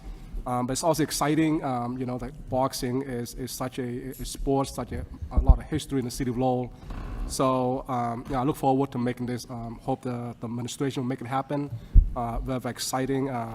Just a small snippet. I do have a small part in the Lowell Sun Charities. Every year I do fundraising, which collect toys and funds to help the needy families and children. So it's such a great organization, and again, I just want to wish the city the best of luck in bringing this tournament back to Lowell. Thank you. Thank you, Councilor Chow. No. If I could, tremendous motion by Councilor Scott. It's very positive news for the city. I would expect Lowell to be awarded the gloves. We had multiple Thursdays this past year, which the place was banged out. Almost 1,500, 2,000 people at the auditorium. And it was a loud, boisterous crowd. So I think Lowell was right for something like this, and we do very, very well in 2027. So thank you all involved. Anything else before we move on? Councilor Mercia. Thank you, Mr. Mayor. Is it possible that we could bundle the communication 6.2 to 6.7, please? Councilor Mercia. Mr. Mayor, before we do that, could I ask to suspend the rules to discuss an email sent by Senator Kennedy's office on the Lowell Home Rule Petition S2762, please? Second. Sure. Okay, Councilor Gitcha, second by Councilor Noon. Thank you, Mr. Mayor. Just the other night, we received an email from Senator Kennedy's office on the home rule petition for how to, basically, we sent to the state and they sent back to us saying they just wanted some clarification on 3 items. And Senator Kennedy's office highlighted what they were. In section 1A and B, the time frame for the special election is between 60 and 120 days. They recommend changing that to be at least 64 days, which would be consistent with the provisions of section 10 of chapter 41, fulfilling vacancies in a board of selectmen. The rationale is provide significant time for candidates to collect necessary signatures. So we were looking at, hopefully, we could get these pieces together rapidly. For section 1C, it appears to give the school committee the ability to call for a special election. It seems like it should be reworded to clarify that the city council is to call for an election if the school committee votes as such. This section also has the same timing issue as noted above. And the last thing, the only other thing it seems to be missing are the references to preliminary elections, in that the nomination of candidates and the conduct of the election shall be in accordance with the provisions of the charter and or general laws. I assume there is no reference to preliminaries because the intent is that there will be none. If that's the case, we should specify that this will be done. There will be none. For me, I had spoken to the manager last week and asked that, is there a way to get this on the council agenda so that we just could take a vote to send this back to the Senate, because it's in the 3rd reading.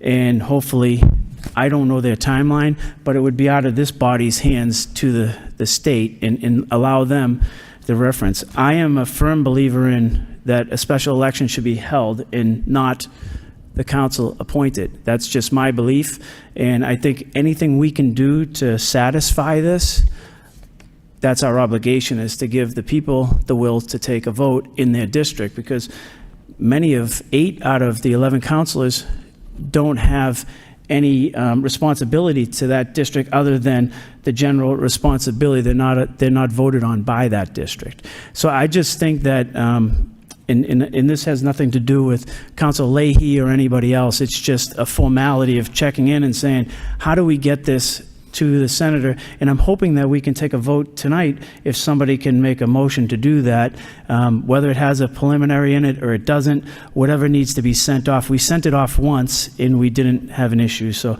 I think with these changes highlighted in it, send it off, and if we can get it to the senator and see what path they can take. I understand that there's a question about preliminary elections. If that's the case, then put a preliminary in if there's so many like our charter states. And if there isn't a preliminary piece needed, then don't put it in. But I just think that whoever wants to run for that seat should have an opportunity at a special election. Thank you. Anything else? All right, Bo, back to Mayor you. Rook? Mayor Rook? Yeah. After hearing Councilor Gitcher, I'm curious to see what City Solicitor Williams has to say about this.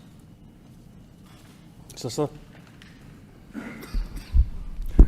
Thank you, Mr. Mayor. So I guess I'll start specifically with the piece on the preliminary elections. Now, I was forwarded an email from Senate Counsel just before this meeting. I believe it had went out to the councils yesterday. I hadn't gotten that which was an important email, at least from my perspective, because it gave some of the reasoning as to why they put in the language that there is not to be a preliminary election.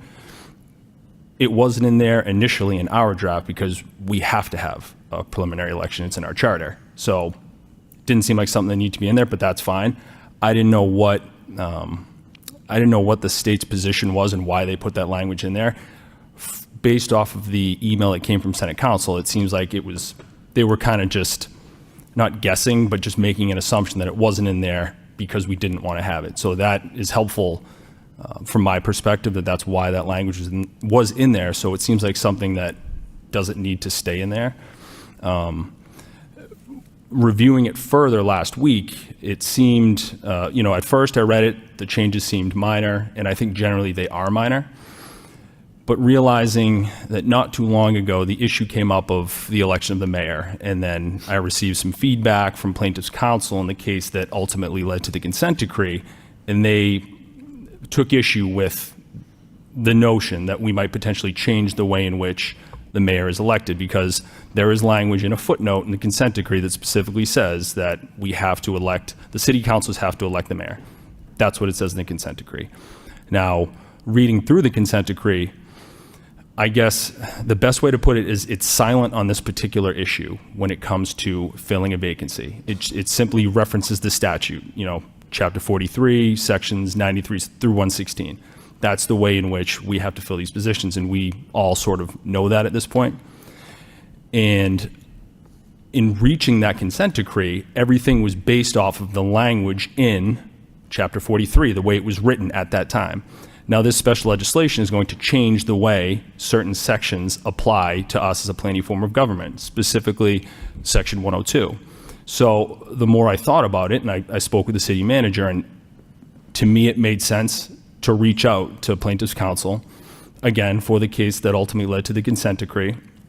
That was last week. I received an email from them today at 11 o'clock saying that they'll make time to speak with me at any point this week, before the end of the week, but it felt like the most prudent thing to do. I would consider this sort of a major change that we're going to be making to the process, so it made sense to reach out.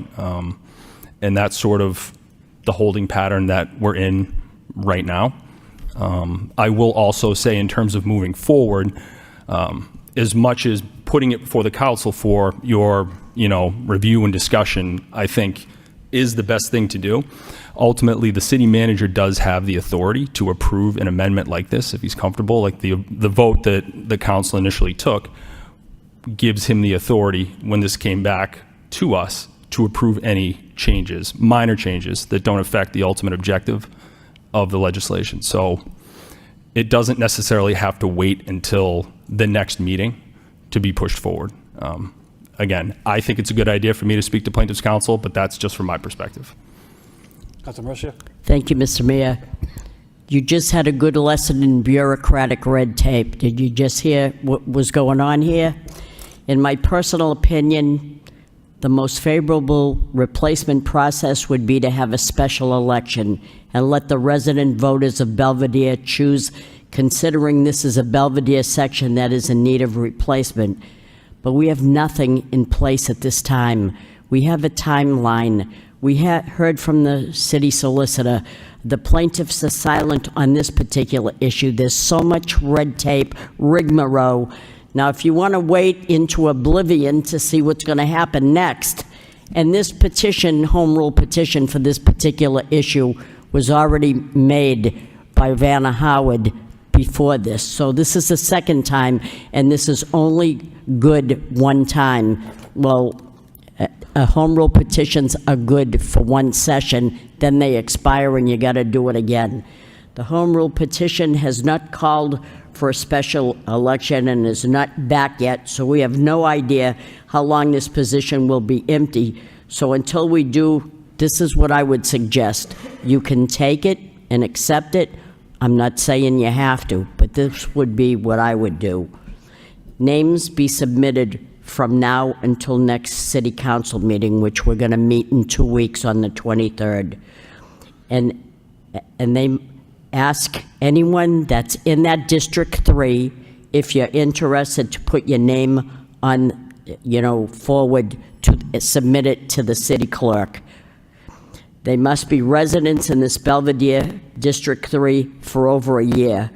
Then the meeting on July 23rd, each counselor looks at the list and chooses from the names of, maybe 5 people are going to submit a name, maybe 3.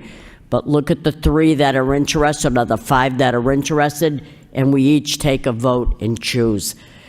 One time many years ago, we had an issue, and I said, well, let the people, choose. And then I'm going to say his name. Peter Richards said to me, why are you saying that? The people put you in place to do a job. Why are you shrieking your duties? And I was a little insulted, but the more I thought of it, he was absolutely right. That was my job. We have a duty in front of us.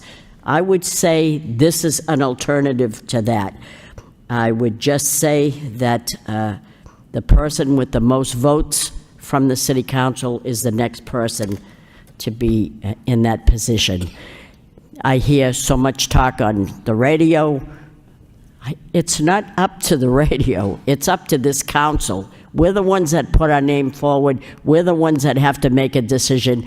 I listen to what they say. It's very easy to have an opinion, but this is my opinion, and either you agree or you don't. Motion by Councilor Mercia, seconded by Councilor Dakota. Discussion, Councilor Noon.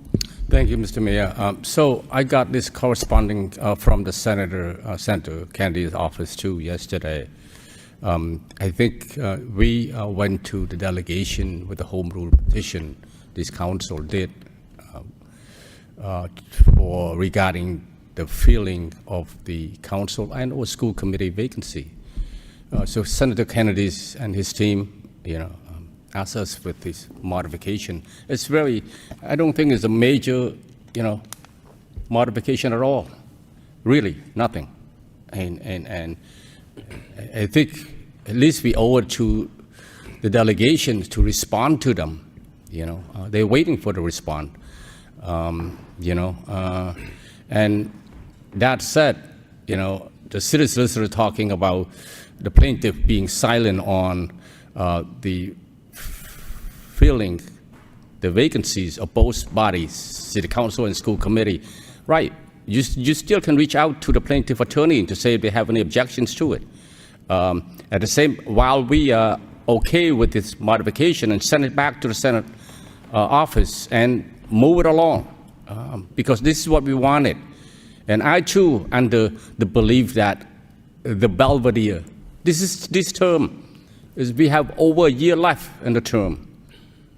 I too, in a firm belief that the Belvedere residents should have a say, and all the people who want to put their name on should put their name on the ballot and run for that seat. Have the people of Belvedere vote of who they like to fill that seat. And that's my belief, firm belief in that. Councilor Janess.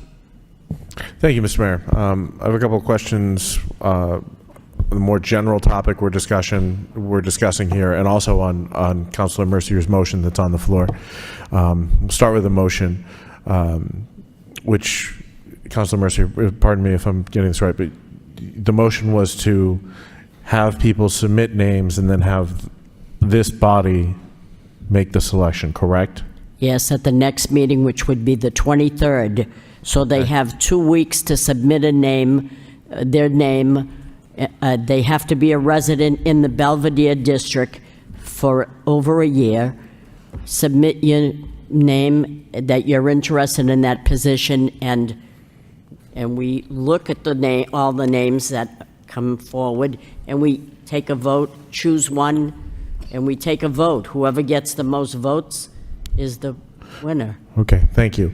I'd like to ask the solicitor, my understanding was that the statute required a joint meeting between the council and the school committee. Is that correct, or is it just the council? Thank you, Mr. Mayor. No, that's Okay. not what the statute says. So And I just wanted to clarify, and I think everyone's on the same page, but I wasn't sure. I thought I had heard that, we sort of don't have anything in place, and if that was just in reference to the special legislation, that's true. But currently, the situation as it stands right now is governed by Chapter 43, Section 102, which means that if a city councilor, that seat becomes vacant and they ran unopposed, that city council is the one who appoints the next individual that's going to that seat. And upon learning of that vacancy, they have 30 days to do so. And then if it's not filled by the city council in those 30 days, then it goes to the mayor after that, and he's the one who would appoint. So I just wanted to make sure that everyone understood that's exactly what the state statute says right now. There is no joint committee with, city council or school committee. All right. I don't know where I got that from, but thank you for that clarification. I think it's important, and I appreciate it. I will say that this body, this term and last term, voted to pass or voted a home rule petition for the legislature to consider and pass. It's been over 3 years since we passed the first one. That's right. It's a bit frustrating that we're now having this 11th hour scramble trying to figure out whether we should have hold out for a special election or appoint someone, and we have these emails coming back and, being told, oh, this can be done really quickly. If it can be done really quickly, why did it take 3 years? Yes. I find that frustrating. I think that we need to go with the rules that are on the books right now as we move forward here.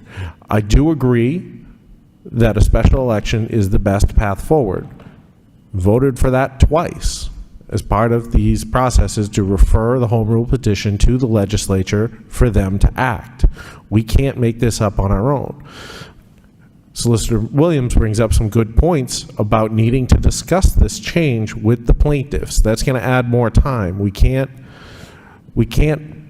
have the legislature fire something through and then get signed into law only to find out it contravenes the consent decree, and now we're back to square one.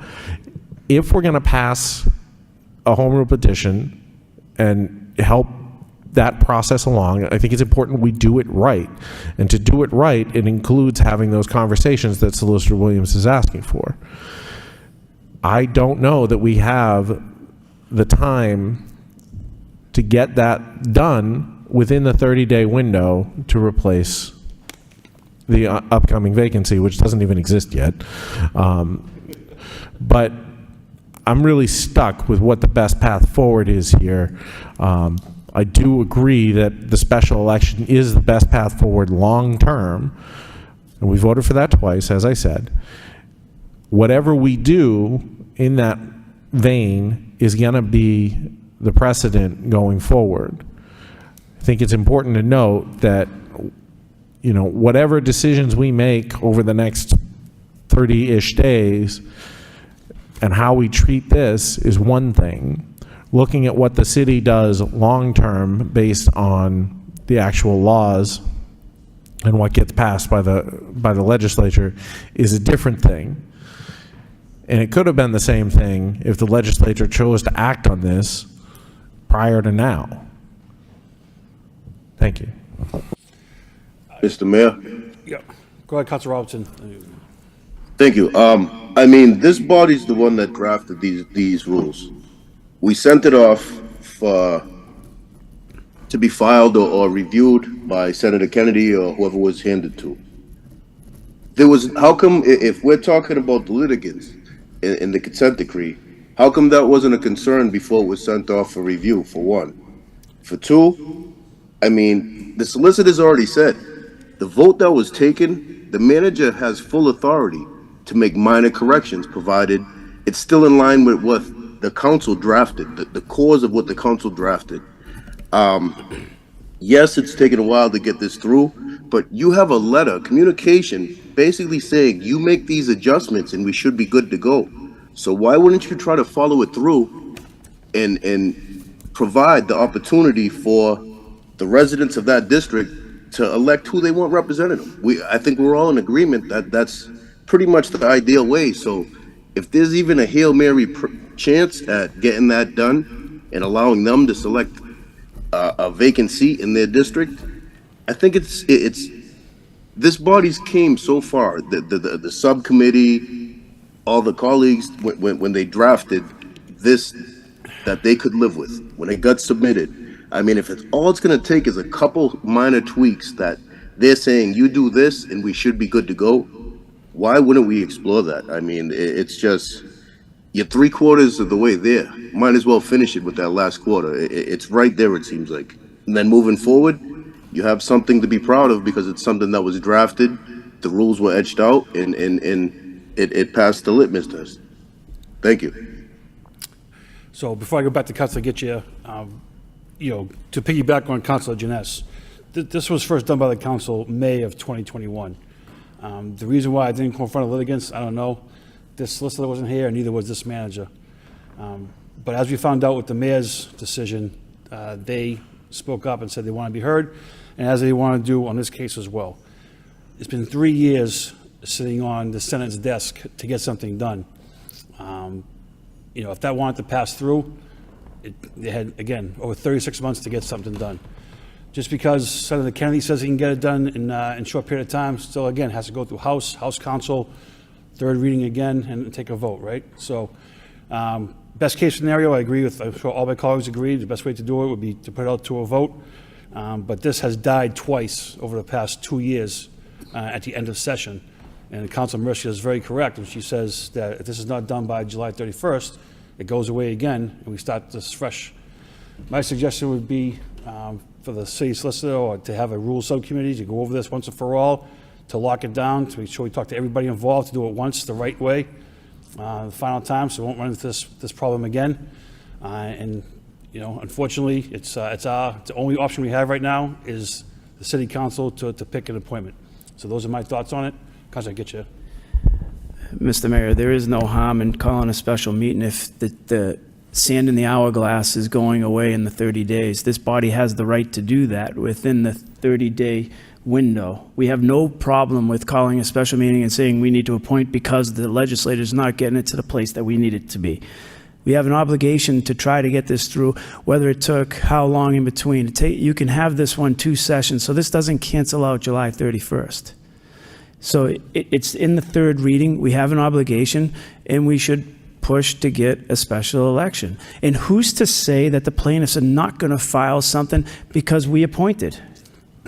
Don't they have the right to file something anyway? Everyone has the right to a lawsuit, don't they? The law right now, Councilor, just says we appoint. But they could file saying it is not representing, so they can do it then too. So why can't we just say, okay, Mr. Manager, let's get this drafted and over to there. What happens at the state if it comes up and we're on day 22 and we say we're not going to make it, we need to call a special meeting to do this? We do it. I don't see what the issue is here. I think that we have a fundamental right to have people vote for their representative. And I disagree with Councilor Mercia because the system changed. And I think that people in their districts should have the right to vote for their districts. And people outside their districts should not have a say, regardless of what the charter says. I don't believe in that. But as written, it's written that way. And if I was a plaintiff, I would file against that, saying that that doesn't represent the district that we broke it down in. So I would just ask that this body would just vote, okay, Mr. Manager, let's get this going. And by the end of the week, get it to the senator and let them push. That's a motion on the floor now for the appointment of following councilor. Councilor Janess. Thank you, Mr. Mayor. I wonder if Councilor Mercier might be amenable to pushing it out to, say, 28 days from the opening. I'm not going to bite the bullet in the very last minute. No, I won't do that. Okay. Mr. Clerk, roll call. Well, Mr. Mayor. Yes, sir. I want to bring something up that Councilor Getchia just said. He said, what would stop the people who had the consent decree from appealing if we did, as a body, pick? I don't think they would have an appeal, would they? City Solicitor? Could you repeat that again for me? Would they have, would the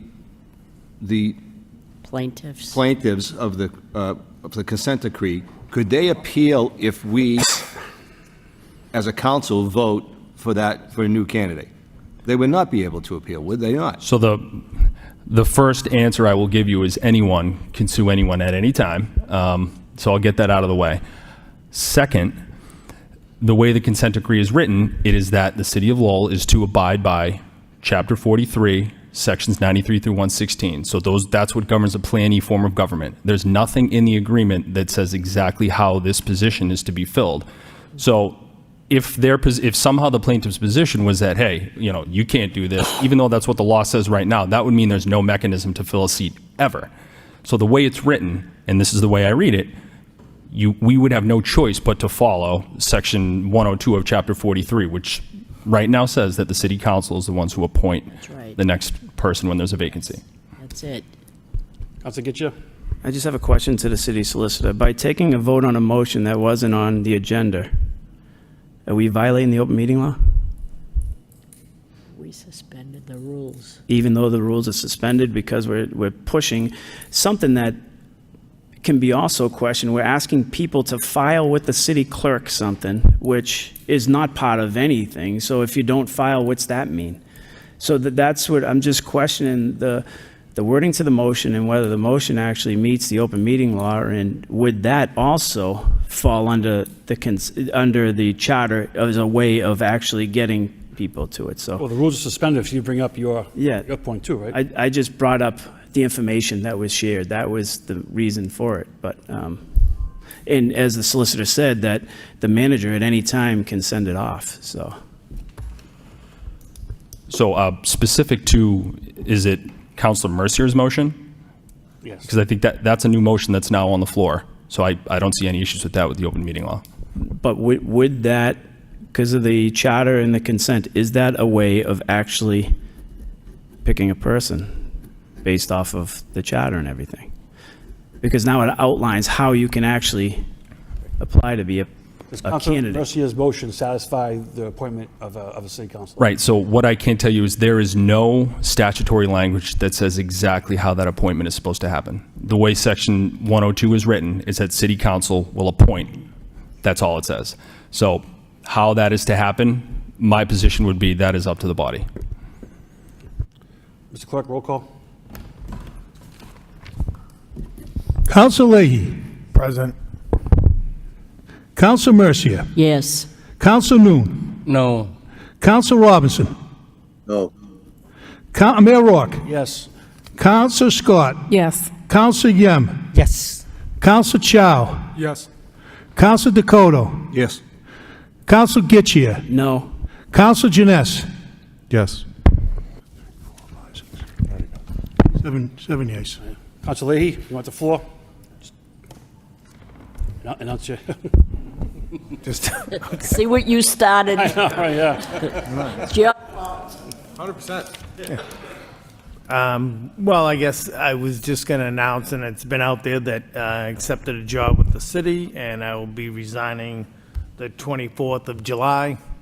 And so at that meeting, I'll just say my goodbyes and how appreciative I've been over the last 20 years of my career here in the city, with the opportunity to serve on the school committee and the city council. 23rd of July is the next meeting. 23rd is the last meeting, 24th I'll be done. What? If we pick somebody on the 23rd, you got to resign on the 23rd. All right, yeah, so 23rd, sure. That'll work for me. All right, we'll see you at the next meeting. Yeah, Farewell. see you at the next meeting. All right. Thank you. I look forward to the final Councilor Leahy double polls motion. Mr. Mayor, in regards to that appointment of the vacant seat, would there be a way through you to the manager? Could we get a copy of the consent decree to the council, please? Sure. Okay. So we have a motion by Councilor Mercier, second by Councilor Noon to bundle 6.2 to 6.7. 6.1 to 6.7. Okay. 6.2 is a communication, appointment of Lloyd DeJesus to the Commission on Disability.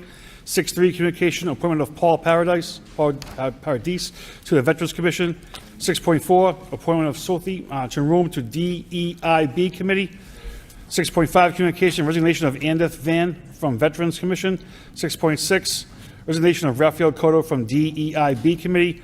And 6.7, actually, we'll take 6.2 to 6.6 first, because those are just appointed resignations. Yeah, take 7. Take 7 as well, okay.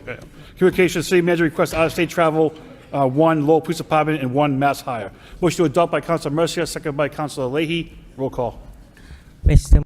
Council Leahy. Yes. Council Mercia.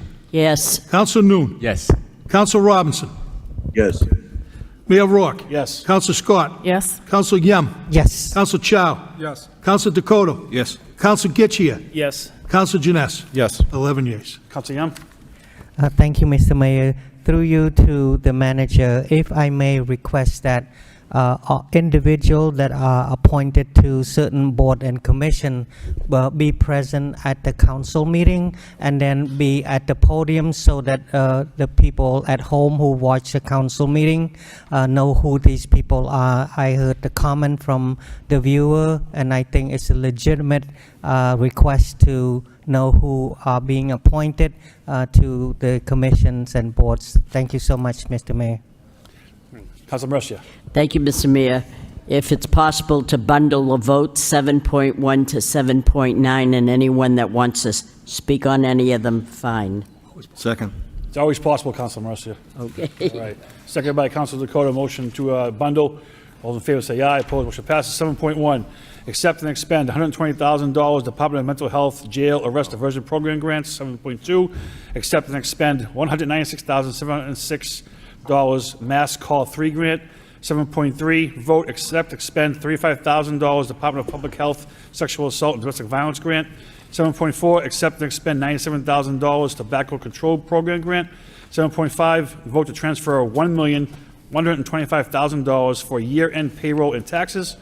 7.6, vote to transfer $100,000 for Bicentennial Fund. 7.7, vote to transfer $176,700 for the gas electricity closeout. 7.9, vote to transfer $380,000 for FY 2024 snow and ice closeout. You have the motion to adopt. Yeah, motion to adopt by Councilor Jines, second by Councilor Yem. Roll call. Council Leahy. Yes. Council Mercia. Yes. Council Noon. Yes. Council Robinson. Yes. Mayor Rourke. Yes. Council Scott. Yes. Council Yem. Yes. Council Chow. Yes. Council Dakota. Yes. Council Getchia. Yes. Council Jines. Yes. 11 yeas. 8.1 already being completed. 8.2, wire inspector, National Grid, request to install 1 geopole, Boston Road. Need a motion to accept and adopt accompanying order by Councilor Scott, second by Councilor Noon. All those in favor say aye. Opposed? Passes. 8.3, wire inspection, National Grid, request to install underground facilities intersection of Boston Road and Foundry Street. Motion to accept and adopt accompanying order by Councilor Dakota, seconded by Councilor anyone? Yem. All those in favor say aye. Opposed? Motion passes. 9, petitions. 9.1, 1 property damage claim. Motion to refer to Law Department for report and recommendation by Councilor Dakota, second by Councilor Getchia. All those in favor say aye. Opposed? Motion passes. 9.2, miscellaneous. Aaron Tavares, request to address council regarding speed limit, lack of lighting, lack of crosswalks, and a sharp turn at Homestead. I did not see Mr. Tavares here, Mr. Clerk. Has he checked in? I haven't seen We'll pull it for now. No. Did he file anything? Did he send anything? No, you can just refer to the transfer. Okay, yeah, we issue, refer to motion, transportation engineer from a report recommendation by Councilor Jines, second by Councilor Getchia. All in favor say aye. Opposed? Motion passes. 9.3, miscellaneous. Norma Von Fricken, request to address the council RE regarding homeless kids at Halfway House. If I could, Mr. Mayor, Ms. Von Fricken, just put a memorandum on each of your desks for this evening in lieu of her speaking tonight. Quite the memorandum it is, Mr. Clerk, yes. I will not be voting for this. The motion to refer to the city manager for report recommendation. Can we take a roll call on that, Yes, please? roll call, Mr. Clerk. Needs someone to make the motion first, though. If no one makes the motion, there's nothing to vote on. I made the motion. I can't make it? Oh, I didn't make the, I thought I made a motion, no? Motion by Councilor Getchia. Oh, that's right, I hear you saying, Councilor Jines. Any motion to refer to the city manager? Anyone? Off the list? Councilor Jines, well done. All right. 9.4, miscellaneous. Sheila Toppy requests installation of handicap parking sign at 49 George Street. Motion to refer to Transportation Engineering Report of Recommendation by Councilor Janess, seconded by Councilor Getchia. All those in favor say aye. Opposed, motion passes. 10, City Council Executive Session 10.1, to consider and discuss the disposition of parcels within the Hamilton Canal District. I'm sorry. Announcements first. Anybody have announcements before I close it out? Councilor Janess. Thank you, Mr. Mayor. I just wanted to say thank you to the manager and his team and everyone who was involved in finally getting the Beaver Street Bridge open. It's fantastic. I made a special trip over there last night just to drive over it so that I could say that I did. I know there's still a little work to be done with the sidewalks, but it's great to see that open. I know it's really important to that area of the city. It's a big part of traffic flow and being able to access without having to go into Drake or coming all the way down the boulevard. So thank you very much. Just got to get those geese back, Mr. Manager. Be all set. Any other announcements, Councilor Yem? I have one. Thank you, Mr. Mayor. We would like to wish Councillor Corey Robinson a wonderful birthday tomorrow. Great.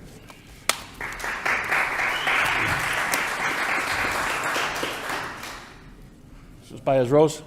I just want to announce, since it's happening before the next council meeting, a reminder that the Veterans Park ribbon cutting, the new Veterans Park located at 150 Douglas Road, is having a ribbon cutting ceremony on Monday, July 22nd at 5:30 p.m. Councilor Getchia. Finally, a ribbon cutting after 4 o'clock. Thank you. Mr. Manager? Thank you very much. Make sure you're there, Councilor Getchia now. That's right, yeah. Thank you, Mr. Mayor. To Councilor Noon, who had this question, I had this answered. In regards to the original plan for Lowell Housing Authority was amended, so they are waiting on legislative approval. They are also waiting on funding and construction for the new plan to be approved by livable communities. The delegation is aware of it, and they are still seeking financial monies from the Commonwealth of Massachusetts as well. So this is all in play. And the change, just the council would know this, they changed it to the 32 home ownership opportunities that this council has supported in the past. So we are waiting, and we're going to look for maybe some temporary lighting if we can. Thank you.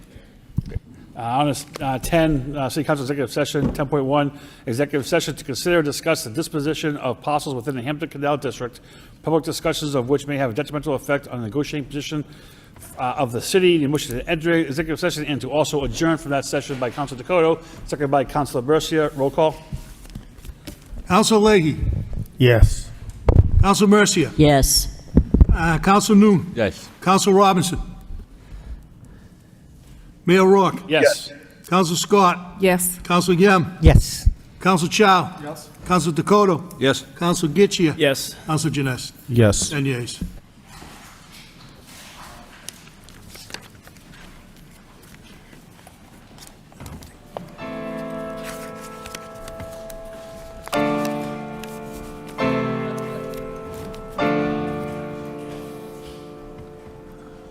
What's happening?